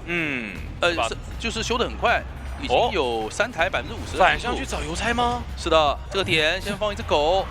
对的，也是成功咬到大房这块板子，还想省一下，直接博弈，但是被冲了。刀，那手上击球点直接追过去了，这样板。对，情况有点不好。对，这一波抽刀其实我觉得是没太大必要的，他可以考虑直接下了走啊，逼你去闪开。那现在闪现留在手上的话，是有可能直接闪倒的。怎么说？对的，闪倒了。哇，一个纯化险为夷的邮差，牵制起来压力还是很大的。对，然后把人往这边角落一挂。而且他送出了这封信是一个救援信。我觉得你看没有，我就说了，怎么说？他是真的有去想3连的问题的。他大房这边，然后跟月亮门，对月亮门，然后以及角落这台，就前期就已经想好了这3台，感觉是。没错，而且大房的话也被成功回退了一点，回退了很多。现在求生者可能得考虑先去把大房那台给补掉，这样的话后期就不会剩下那么多的3连了。这边给一刀，但幸运这里也带了一手化险为夷。没错。也暴露了自己一手没有带回响反照的天赋啊。这里应该是想用主球把角落的密码机封一下。哦，没有，是交了击球点。那这里主球还是用来追击星辰，能吸到吗？吸不到，但是抽到没抽到，还是要抓住。下板的话还是有机会的。再给一刀。那倒在3连的附近啊，这也是卡基里前期想留的那个3连。但大房那边应该是快能抢开了。是的，因为有囚徒在外面帮忙传电，对，想着先把大房的密码机给传开，然后这个距离能举回去吗？能举回去，能举。哦，永昌这里也是提前走了。那我感觉这样子的话，密码机反而是修乱了。因为想一下，永昌这边跑图的时间就完全是求生帮损耗掉的一个时间。就是你从邮差救下来以后，到邮差挂上去这段时间，永昌等于是没什么挂机，对，就等于双倒了一波。因为他被赶走了，他其实本来是可以角落直接破心机的。卡基里这一波是非常细节，让求生者必须要被迫跑图。没错。然后看一下投入大师这波救援。凌云直接掏了下来，来了一波无伤。感觉卡基里也是想好打了3叶掏了下来。那这样的话，星辰马上要挂飞，求生者是差不多少2台整机，需要去破译。那这个点也是直接跑离遗产啊，离遗产远一点。但这一把的话要去保平，我觉得抓到了，但是有被动还行。但是我觉得能接受。刚刚打主球的时候，我在看左下角，你知道吗？他没有看到，是，但他在破译。对他们队友应该没有给他报到这个信息。是的，那这一波3叶被动被白拿下的话，有点亏，而且是当面追到了，博卡蒂对没有跳出去。那这样子的话，这3连就控起来了，是对吧？以中场为核心的一个3连，没错。我觉得就卡基里他之前还有手，我观察过，他就是一边打一边去把自己的3连给找出来去控。是的。虽然说大房开了，但是中场、月亮门以及角落这3台还是被牢牢的管住了。没错，但是这一把其实 X Team 他们也是有研究的，为什么？因为他们拿出囚徒，囚徒是专门破3连最好的一个选择了。没错。但这一把的话，其实还是在修机上面，我觉得倒地的一个位置没有去找好自己的一个选择。是，但是你倒哪个地方，它其实都有可能创造3连对吧？它不一定说你就这3台连上，你倒210窗，他可能说跟大门去创造一个3连。对。来看一下这里，卡基里手上是有闪现的，对的。他这一波击球点消耗的非常多，把密码机都给包起来了。现在的话就找机会，看谁会过来给脸上的机会。是的，这一把勇次郎是没有翻娃娃，基本上道具还是用来牵制的，也是前期卡基给到一个错觉嘛，让他以为会追自己。3个人3台，但现在没有人敢修，也没有人给到机会。我觉得卡基里现在得找机会去完成一波闪开，至少你可以赶紧拖下一个闪现。你闪现捏在手上其实是没有收益的。对，先拿刀会更好。哎，他这里是觉得陶乐大师躲在了这里面，但其实三叶卡的位置很精髓啊，在边上的双板。对，找到了，找到，看到想追击。哎呦，平地！是的，那这里有可能闪现直接收了。对的，我觉得可以硬追了，因为他知道外面密码机刚才是一直没修的。不选择追，管一下中场，中场也是来到40，而且三叶那边是有一把镇静剂，可以调整自己的状态。对，用状态去换密码机能接受，这边闪现有刀的，不敢翻了。是的，我的天哪，卡基里这闪现捏的也是很死。对的，那边勇次郎蹲了一下，也没有骗出闪现。那再把中场去包一下，没错。这样的话，我感觉新闻要不要考虑再翻个箱子呢？给自己翻根针，或者翻个玩偶。怎么这边往脸上走呢？还有表，有表也会蒙出来呀！直接蒙出来了。这个脸上走不行啊，太近了，而且还有惯性。释放一个主球，把中场的密码机先管住。但是这边轨迹击球点的轨迹连的是有点远的。对的。看一下，再包一下角落密码机。对，把角落给包住。如果说刚才没有那根镇静剂的话，其实算是一个比较不错的节奏。是的，但现在的话，我觉得还是能接受，对吧？他如果说这波打手语打个残状态之后，还能再继续管，没错啊，因为闪现在手上，他不怕没节奏的。是的，这边凌云也是卡这个投篮进入卡得非常死啊，先打算交个主球，然后偷袭，想骗一下，但没有骗到，这边在。要考虑继续追迅儿吗？因为他知道其实这里没有回阳反照，黑球封住板子，一点点球，但是有惯性，还是走不了。那现在是角落的密码机更多一点啊。对，我觉得在中场传角落，考虑往那边，要不举过去呢？要不举过去？但是有逃脱术的存在，你举过去其实前面交了2个了，这刚才交了1个。是的，是的，这里强行举过去还是不是还有1个啊？交了了。看一下这一波手椅吧，对，交过2个了。那把中场再管一下，中场一包，2台密码机的进度其实是一样的。他应该这边要用囚徒的远程连线压好这台密码机，我是的，可以试一下。没有选择，应该是还在破译中场。没错，因为远程连的话还是比较容易出现意外嘛。对，万一压的不够死，或者说这边被回退，那就很尴尬。这个主球的影响其实不太大，密码机还是压好，但是这道针对能打到的话，打针对的话有机会多抓。闪现过来直接交闪，非常的果断。那也同样的会给到一个跑1的局面。是的，但是现在陶大师就在脸上啊，他没有道具牵制了。卡基里如果一个主球抓到，可以用主球管门，看一下。一个主球抓到就有机会，还有机会。是的，抓到了，抓到那边门是大门刚贴上的感觉，大门刚贴上，但是给的有点远了，这个位置。力刀窗台叫出来，陶大师有窗台，而且前面还有上就地窖。但是地窖区域其实已经没有板了，落地直接打倒。我当时想的是什么呢？就是有没有可能他利用自己的击球点去大门方向先管一下，放个主球在那边，然后再回来打一个拉扯。但是他击球点不够了，他只上中场的外楼梯。对，两边阵容也是确定了，就看一下天赋方面的一个选择。上把最终也是因为一个回光返照，而导致开门战迅儿被针对。那阿克西这边他们这边是选到了201窗，应该是要冲着大房的球图去追了。就看一下前期追击的节奏怎么样。大房追球图感觉在之前的版本中，好，来看一下雨萌直接往大房走，阿斗这里应该是要考虑上2楼了。他这个这个出生点是很不好的一个出生点，是没有第一时间在楼梯的位置。是的，还得拐一下。对，但是前面是可以触发窗弹的。对的，稍微往下拉，在楼梯上追人，其实不好的点呢，就是隐月不太好释放。就很公式化，就这个追击的话是很公式化的一个追击。没错。阿斗这里也是选择离开了大房啊，在外面把板子全下掉，逼你踩板。对，这一块长板应该是不想踩了。这里的一个被骗到了，对，翻版着急了，因为那边其实是一个单隐月的位置，没办法拿刀的。他没有留影子啊，就雨梦当时在哎要交电进板了，行，那电提前被逼出来的话，你后面很难牵制了。我感觉这个牵还行，快翻了回去，手上还有一个飞轮，但是还是要被架在这个短板处啊。而且这个板子也下了，不压以后闪现还差1秒钟。但是前面窗台虽然好了，但是也进不了窗。往角落一倒。这把的倒地时间也能接受，2个化险为夷，然后去保平。是的，但是倒地的位置很远啊。对的。他这一波离开大房只有一个原因啊，就是大房可能是地下室，所以他没有选择继续在大房进行牵制，立刻往这个角落的方向倒。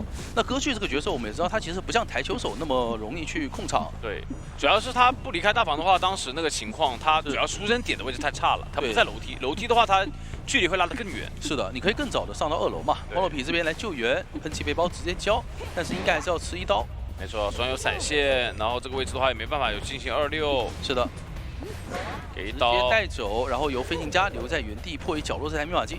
对，雨梦这里其实是有闪现的，但是并没有尝试去找一下飞行家，打断还要再连，我觉得再连一下线，这样子让外围的那台密码机去把那个81的密码机给连开。是的，就是飞行家的第1台吧，让飞行家的第2台去传开自己的第1台。但是这一把其实囚徒他也没有回光返照嘛，所以。基本上也活不到。想踩线能踩掉，为什么没传啊？连错了吗？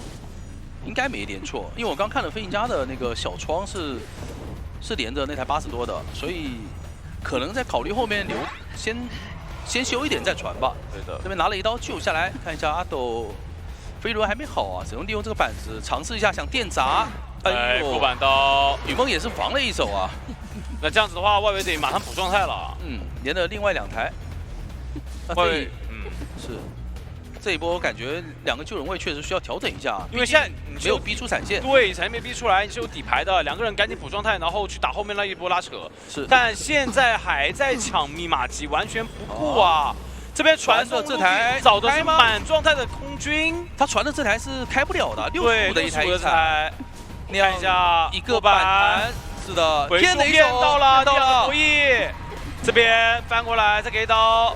那这里再上大房的话，板子必须得下了，不然有可能进地下室了。没错，外面可以看到也是新开了1台，亮的这个走位要找机会交枪了。这个点倒的话，就是直接进地下室，没有人能救人的，直接交枪。对于歌剧的隐跃速度把握的非常好，没错，因为如果他提前交，雨梦是有可能到墙后面去躲的。是的，雨梦也赌了一手，他直接废掉自己的隐跃去拿刀，但是并没有赌对啊。对的，双方都是进行了一定心理上的博弈，绕到了中场，看到了空军，还不补状态，他们打得好拼，就完全是一个抢密码机，然后去打你一个疲于奔命，就把大副藏起来。对，这样的话，你外面的人牵制，大副半状态还是可以进行一个。救援，对的，让你去疲于奔命，不是让求生疲于奔命。没错，那这边回溯完以后，可以看到飞行家立刻回去破译。其实2台密码机拉扯的都很多，但是亮的这个位置有点危险，雨梦得去找一下节奏了。现在还有个地下室的机会，但不追了，回来再管人，手上有回溯。其实这波应该有可能去骗，是，但同样球员方这边也可以爆点去进行一个拉扯。看一下，还有1秒钟，应该要回溯了吗？没有，打到一个喷气包躲掉了。莫洛皮第3段进不了板，这边密码机还是压不好，大副的位置赶紧过来，这个时候不能被拦截到。而且传送快好了，他可以挂的离密码机远一点，然后传送那个大房的那台遗产。是的，这波时间差被打出来了，1秒钟的传送，好的话直接传。看一下要传吗？雨梦先选择排人去拦截，对的，他觉得先逼大副的坏表现，要传吗？现在传已经来不及了，密码机已经压好了。第2段表得躲，让失乐园触发不了。看一下塔卡口的一个走位，什么时候交呢？没有交，但还是蒙了出来。失乐园要触发了，有传送可以拦截，这波人不好救的，人救下来，投下来了。但是还是有一个打倒的说法。是的，看一下这边求生者，哎，有一个王布连躲2下，丢不掉了。但是求生者还没贴门，对门这一波雨梦也还是有多抓的机会，但这波挂的是一个大副啊，如果抓飞行家的话是最好的选择，是因为大副这边是一个1挂的状态，所以全方这边还可以去拉扯一下。但是飞行家卡这个位置会不会有点太过危险了？卖自己了，他这个是卖自己了，没错，就是把自己留给监管者对了，把自己直接找到，把自己卖了，保证队友那边可以出门。对对对，因为他下去赶门的话，肯定是躲不掉的，是门一定会被管，嗯所以卖自己的话保证门开，然后这样子的话还是一手打平嘛。想不到两边是打得非常的焦灼啊！势均力敌啊！是的，连续2把都战成了一个平局。做这个方面的赛训对啊，然后就准备了这一手，就看他们局内的一个发挥到底怎么样了。没错，因为我们从自己的一个角色认知上面来说的话，其实律师这个角色，他除了他可以透视到监管，是吧？但是在一个我们本身就是一个自研给你选的位置是比较远啊，离律师的距离很远，但我觉得他也还是有可能会千里迢迢过去找一下的。毕竟那么大的一个可追星目标放着给你，不可能说不去找他。这个点也是直接往大房的方向走，医生也不敢往歌剧点上来啊，所以可能会短期进入一个1追2的节奏。可以看到律师也是往大门，但是卡基里提前拦截，成功拦到了凌云的一个位置。那这里要暴露脚印了，看一下。哇，找得非常的快。医没错生在这段时间也是一直被逼着往大房走，还没开始破译。那现在开局30秒进入追击律师的节奏，想骗，怎么说？很稳，因为不怕震慑啊。是的，而且过来是有板弹的，但是这一块板很危险了，强行头铁过板，还能过吗？抽直接抽到，闪现还要20秒。这一波凌云可以直接转进大房，没错，用自己的窗弹再进行一波拉点。这样子的话可以进行一波很远的拉点，而且这个位置可能找不到，回来还是看到脚印了。看到了。闪现时间的话，还是能进行一个击倒，5秒、4秒、3秒、2秒跟上，应该是不会断回速过来。前锋，这一波是解差了。是的，而且知道你现在球是在进入 CD， 还不用防你的 OB， 这一波感觉可以直接挂了。是的，监管者来说，他很拽啊。啊，那这个律师其实没有达到预想的效果，因为有一个前锋在外面的话，密码机是不太够的。这里星辰交出了一点球，拉到了窗边。看一下第一波的救援，应该是让前锋来了，毕竟外面2个人都没有化险为夷。而且前锋这边修的慢嘛，也得让前锋出来扛压。没错，密码机接近2台，这一波他得打出更多超速才行。是的。直接拉过来，但是撞到了椅子上。要不要拼死再撞一波呢？帮忙断一下引月，我卡基里，哎呦，没关系，必须要拼死撞了。但现在给你断节奏，我是不亏的。因为你已经进入双倒节奏了呀。对，然后我现在有闪现，是想逼闪回出过来，医生也过来扛刀了。对的，翻过去闪，这个闪现不太对，身位没把握好，这刀空了，太亏了。医生那边直接进入一个活动门，帮忙扛刀。那我觉得要不把前锋举往小木屋那个方向去，然后再追律师。对的，先往那边挂啊。这波真空期得抓住机会了。是的，而且还得时刻注意律师的一个动向，逼求生者这边派出人来追前锋，来救前锋。对的。不过卡基好像是不想管律师了，应该是打算有点着急了。这个毯子引月断了，尹席也交失误了。对的。现在应该是打算让医生过来救援，这样一波换挂的话，其实密码机是有可能拖够的。对的，完全被球员方这边拖出节奏啊！毕竟前锋这边还有球。对，前锋下来是有机会的。而且医生你不抓他，他就要来抓你了。没错。这里转进窗区，还能进一个小房，进的小木屋。这样的话，密码机是3台，马上要开掉了。对的，找到律师在破译了，准备去找律师了。大门方向的律师。但是他这个时候也不用躲了，因为这波换出去的节奏已经足够他们保平去打了嘛。是。这个点位也是看到了凌云的脚印。这边引月非常快，一个来回骗。有一个影子，看一下能不能骗到。这边有板弹。其实不怕震慑。是的。过来给刀击倒，但是也是一个2挂的节奏啊。没错。但是没有回光返照的话，其实感觉还是比较难撑到智能开门战。好在说可以压到大门这台密码机。中场前外面也已经新修了一台10%几的。这台修的在脸上的。中场前锋有一台40多的，那这里要被逼走啊！中场2台密码机可能都要被逼啊！摆一踩，不让回速，医生那边直接救援。是的，而且医生接下来要进入一个扛刀节奏了。没错，因为知道你现在闪现没好。但是密码机其实差的也还是挺多的。对，然后这边板后博弈一过板下，没有砸到。过了以后怎么保呢？这里感觉有点这个板是怎么？这板没卡住，直接其实我觉得这个板它是可以直接拿自己的状态去换的。我直接卡住你，对，然后我再扎针。对，这样的话律师可以绕得更远一点。我可以给你爆点啊，因为我现在要保律师不让他淘汰啊。是的，那现在卡基里成功挂飞了律师，就看中后期求生者的一个运营了。有医生的存在，其实求生者状态可以调整得非常快。没错，找到了3叶，一个回回钓鱼过来钓医生，钓到了这个位置板子是处理过的，刚刚没错。他还是想围绕这个大门3连去进行一波牵制的。对，但是他没有底牌，这一把围绕牵制反而是拖自己的节奏，他只能靠回速，他想找前锋。前锋毕竟是上过乙的。对，他知道前锋没有回防反招吗？没错，毕竟前面是教过了一次化险为夷嘛。有回速，再回速，他觉得会来修中场。找到杂技，没错。但是其实还是不太好管住这边的遗产啊。手上虽然有闪现，但是没有机会交。对，可能要尝试一下继续钓鱼了。只要中场这2台多的不让碰就行。是的。阿 K D 还断了，没错。求生者那边也是在开门战之前准备补充一下道具。他逼你们去开这个大防马机，没错。但我觉得求生者大防马机完全能开啊。对，这个时候他们不着急了，我就让大防修，外面2台我不修都无所谓。而且卡基里也不敢去大防那边深追，就感觉这一波的时间点是完全在拖求生者给他们去修了。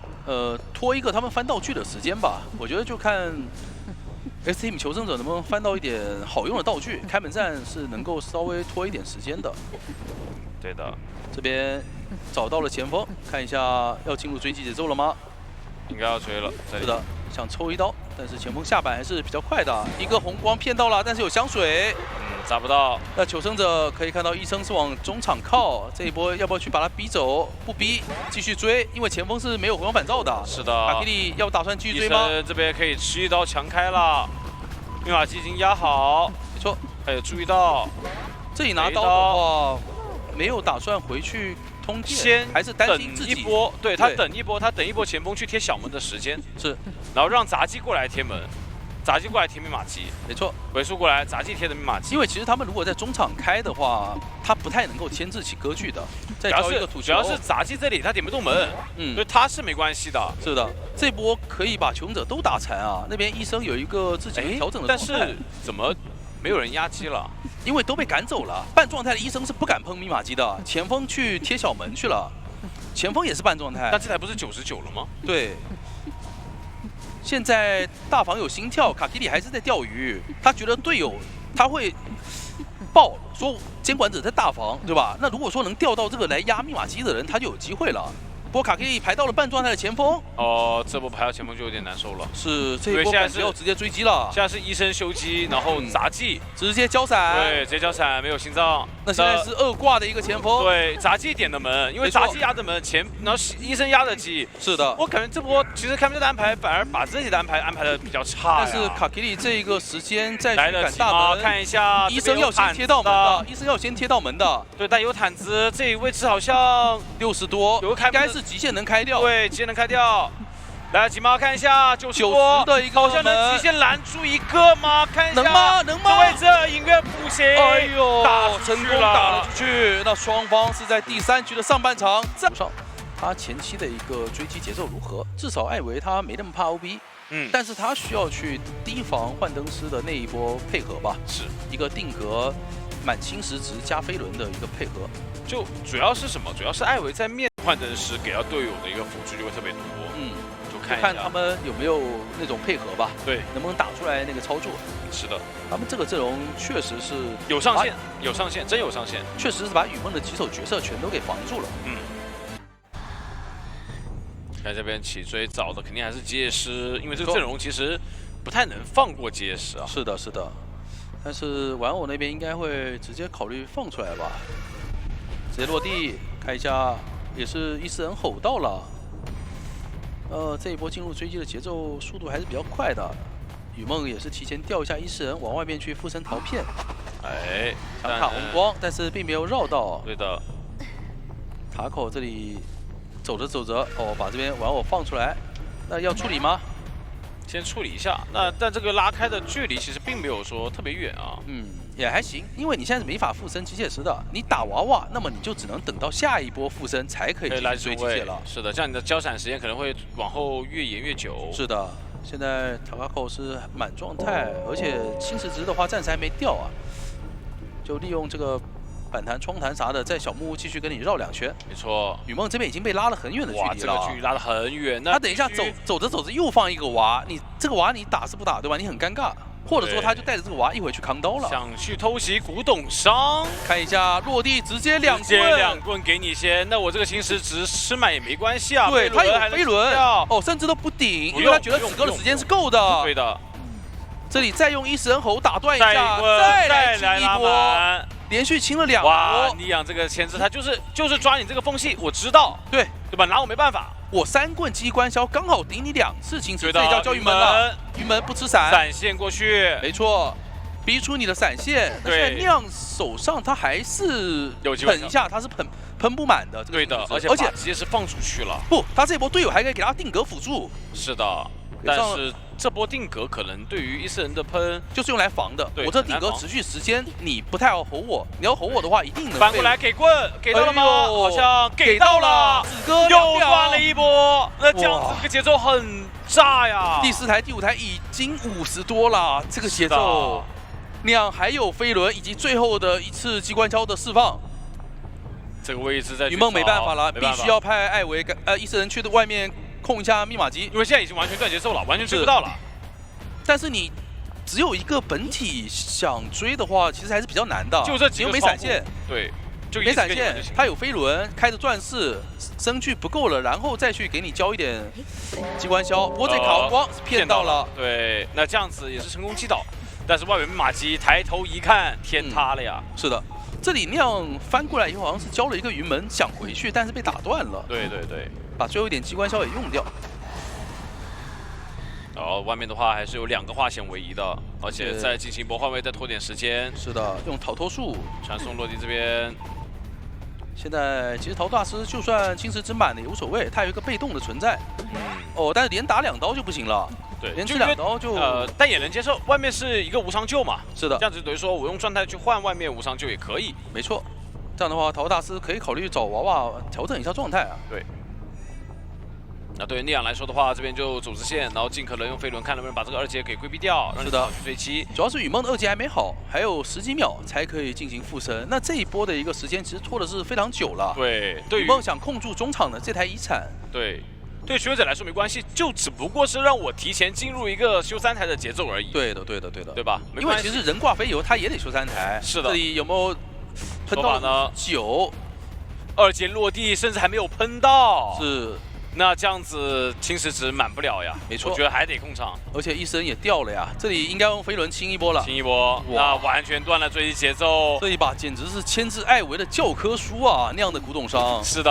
闪现还有7秒钟，得被迫去管外面的密码机了。他一时不拉出去，密码机绝对要够了。对的，但是用闪现去管这个古董伤，你开门战怎么打呢？是的。这把古董伤也是一个2挂的节奏，甚至说外面还有一个化险为夷。没错，现在闪现把它闪倒，而且酿它是有回光返照的。对，这个化险为夷套出来，求生者还是得拉扯，就看接下来雨梦会不会提前布局开门战了。伊斯人不能拉回来了，得往大门去了，我感觉。但是我觉得对求生者来说，我2个人就硬修，传哪台都一样的。是。他那边就等一会儿，然后陶片就可以拆了。现在要等到大房那个人进入100，然后找机会打，但是没办法，有一个化险为夷。对的，所以没有那种机会。娃娃是直接点门的，这边医生赶过去还必须要去管娃娃先。这娃娃我直接送你了，你不可能传的。对，你要传过来 ，OK， 那小门这里对大门已经被开掉了50多了。但娃娃这个电量是完全不够再回去了。对，我这娃娃送你了。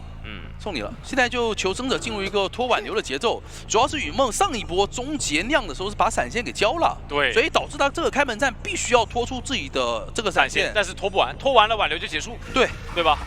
所以说现在就陷入一个很难的难题，就要找求生者给2阶的节奏，但是不可能啊，现在没2阶也没闪现，对的，2阶还要10几秒，因为他刚才传大门是把2阶浪费了在那个娃娃身上了，所以导致他现在没有2阶，非常的尴尬。两边继续控，但是挽留的时间也一点一点的在下降。是的，如果说你真的去硬追古董商的话，另外一边小门也会有淘到出来点，亮翻了半个橄榄球。对，那这节奏完全不一样，很难留了。我现在真的很难留了。抬头一看，根本没有人点门，所有人全部四散开，你要追谁呢？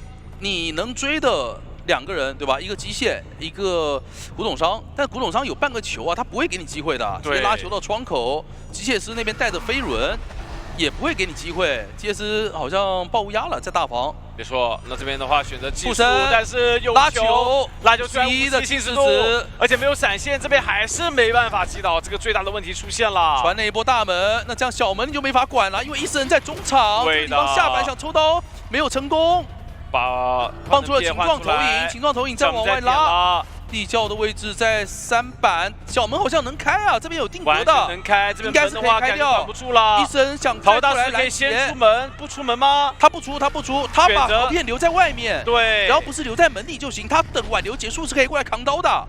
没错，3秒的挽留，马上就要结束了。是的。大门这边是不太好去点的，不点了，大门不点了。我古董商，我留的球准备走地窖了。这边2个队友满状态是可以直接走小门的。对，三个满状态，我直接走小门就行了呀。是的，然后亮手上还有1/4的球，这边选择提前拉球，预判闪现，前面可以翻板，还有一个飞轮飞轮闪成功了，没有闪成功。但是为什么幻灯师还在点大门啊？他想给压力，让亮走门。大门也能开，对的，这里飞轮能顶吗？给上了一个定格，能不能帮忙？给上了一个定格，但是只是没用的，没有扛到。但是求生者已经够了，这一波3跑就够了。没错，这样子的话也是恭喜 Axis 获得了本场比赛的胜利，拿下了他们在 B 组的3连胜，3连胜拿下了呀。是的。这一把，那看一下目前的积分榜 ，A 组是 RC 排在第1，北京 WPG 排第2 ，TE 排第3，AR 排第4，DFM 排在了第5。B 组 Axis 排在第1，GR 第2，X Team 排在第3，成都狼队第4，神之狙击第5。没错。然后 C 组的话，可以看到是朱雀暂时排在第1，芬德鲁排第2，欧美里排第3，ACT 排第4，以及 Pololo 排第5。D 组 NRC 排第1，泽塔排第2，B4U 排第3，LX 排第4，以及 RT 排在了第5。没错，能看到目前已经来到这个阶段，很多队伍已经是拿下了我们这个晋级的这个名额了，对吧？就更多是要看他们能不能去冲击一下我们的小组第1。没错啊。